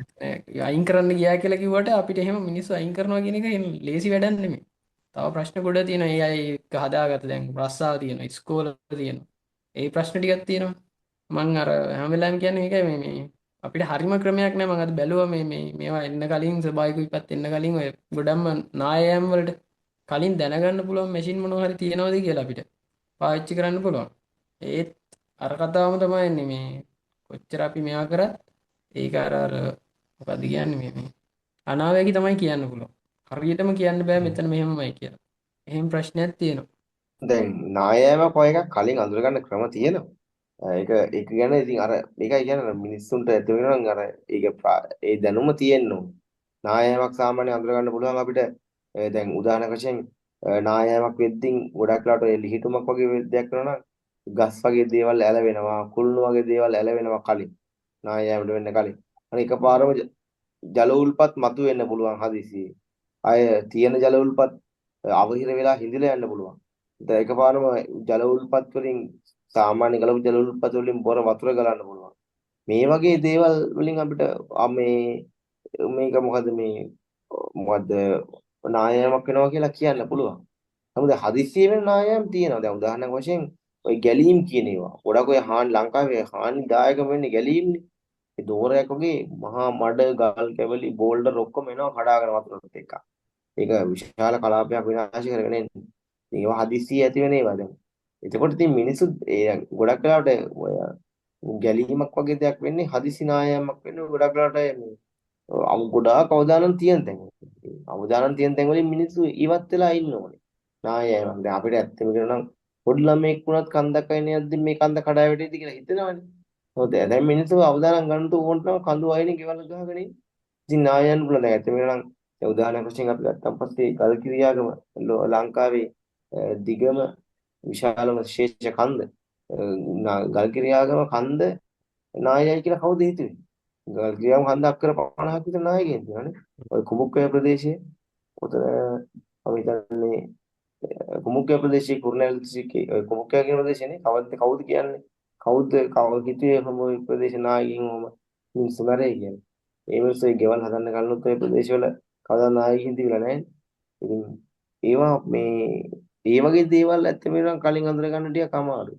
ඒ තැන්වල ලක්ෂණ තිබුණා. දැන් මේකේ වගකීම ගොඩක් වෙලාවට පැවරෙනවා භූවිද්‍යා අපකර ගැනීම කාර්යාංශ වගේ ආයතන වලට.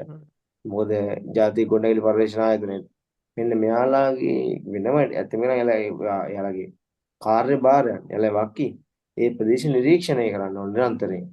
එයාලා නිරීක්ෂණය කරන්න බැයි නම් ග්‍රාමීය මට්ටමින් කණ්ඩායම් පත් කළ සිවිල් සංවිධාන වල සහාය අරගෙන ඒ ප්‍රදේශ නිරන්තරයෙන් නිරීක්ෂණය කරන්න ඕනේ. මොකද ඇත්තම කියනවා නම් ගොඩාක් මිනිස්සු දන්නේ නැහැ. ආපදාවක් වෙන කෙනෙක් මේ මොකක්ද උනේ කියලා හිතා ගන්න බෑ මිනිස්සුන්ටනේ. දැන් ආපදාවක නායෑමක් කියන්නේ මොකද්ද? ගම් වතුර ගැලීමක් ඇති වෙන්නේ කොහොමද? මිනිස්සු එහෙම හිතන්නේත් නැහැ. හිතන්න මිනිස්සු දුවමනාවකුත් නැහැ. මිනිස්සුන්ව හිතන ඇත්තම වෙලාවකුත් නැහැ. ඉතින් මේ දැනුම මිනිස්සුන්ට දෙන්න ඕනේ. ඒක සිලබස් වලින් වෙන්න පුළුවන් පොඩි ළමයිට. එහෙම හරි කොහොම හරි මේ දැනුම මිනිස්සුන්ට දෙන්න ඕනේ. එතකොට ගොඩක් වෙලාවට ආපදා කන්ට්‍රෝල් කරන්න පුළුවන්. ආපදාවෙන් අවදානමින් මිදෙන්න පුළුවන්. අනික සමීර මේ එනයි මේ ඔය සබ්ජෙක්ට් එකට මේ මම එක සැරයක් ඔය ලසන්තත් එක්කත් ඔය කතා කරා. අපි කියන්නේ ඔය සර්වයිවල් ටෙක්නික්ස් ඔය ආපදාවක් වුණොත් අතරමං වුණොත් කොහොමද ජීවිතේ බේරගන්නේද සරල සිද්ධි. ඕවා පාසල් පද්ධතියේ ක්‍රියාකාරකම් පාදකව මම හිතන්නේ උගන්වන්න. දැන් උදාහරණයක් ගිනි ගොඩක් ගහගන්නට ගිනි පෙට්ටියක් නැතුව. සරල දෙයක් නේ. වතුර බොන්න නැත්තම් තියෙන වතුර එක පිරිසිදු කරගන්න විදිය. නේද ලසන්ත? ඔය අපි දෙන්න ඔක එක සැරයක් කතා කරා එක දවසක්. නෑ මම මේ හෙවල බැලේ මෙහෙම දැන් අර මිනිස්සු අයින් කරන එක ප්‍රශ්නයක් තියෙනවනේ. එතකොට ණය යනවා කියලා මුළු කඳු පැත්තම අතහැරලා දාලා අපිට අයින් වෙන්නත් බෑනේ. ඕකේ ණය යන්න සම්භාවිතාවක් තියෙන තැන් ටික තියෙනවා. ওই ටික ස්කෑන් කරලා හරි අපිට දැනගන්න ක්‍රමයක් තියෙනවා නම් ඒවට පිළියම් තියෙනවනේ. අන්න ඒ ටික යොදාගත්තා නම් ඒ තැන්වල බය නැතුව ඉන්න පුළුවන්.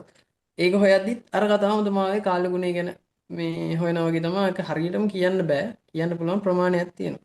අනික රසා මෙහෙම එක්කුත් තියෙනවා දැන් මේ නායම් අපි ජල ගැලීම් ගමුකෝ ගම් වතුර හරිද දැන් ගම් වතුර ගලන පැති කොහොමත් අපිට දැන් නේවිකින් එහෙම මං හිතන්නේ ඔය කැලණිගම් මිටියවත මැප් කරලා තියෙනවා ගම් වතුර ගලපු ප්‍රදේශය ඒවා ඉතින් ඒ අයට හරි ඔය මේක මේ කිව්වට වැඩක් නැති වෙයි මං කියන්නේ ඒ අයට හරි පුහුණුවක් හරි දෙමු කියලා ඒක පුහුණුවක් දුන්නාට ඔය කියන විදිහට අයින් වෙන්නේ නැති වෙයි නේ කිව්වට මට හිතෙන විදිහට ප්‍රශ්නේ ඉන්නේ අතින්.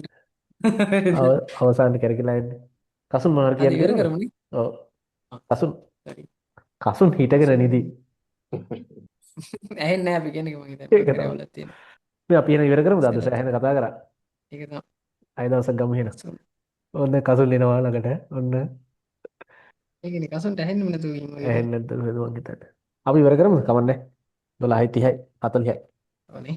නේ හරි අපි එන කතා කරේ ස්වභාවික ආපදා විශේෂයෙන් ලංකාවට සිද්ධ වෙච්ච මේ ගම් වතුර සහ නායම් සම්බන්ධ අපි පොඩි පසුවිපරමක් වගේ තමයි කරේ අපි මෙතනින් කියන්න බලාපොරොත්තු වෙන්නේ අනාවැකියවත් කාටවත් දෝෂාරෝපණවත් එහෙම දෙයක් අපි බලාපොරොත්තු වෙන්නේ කතා කරෙත් නැහැ හරිනේ අපි කතා කරේ අපිට හිතෙන සහ දැනෙන දේ ඉතින් තව දවසක අරන් එන්නම් ළඟදී මාත්‍රාවක් අරන් එන්න මමයි කසුනේ කතා කරා මේ ඔය කසුන් කතා කරපු ගෝලීය උෂ්ණත්වය සම්බන්ධ සමීරත් ජොයින් වෙන්න හරි ඕකේ තියෙන ඇත්ත නැත්ත ඕකේ බොරුව අනම්මන ඔක්කොම ටික කතා කරමු අපි ඒ කාලේට.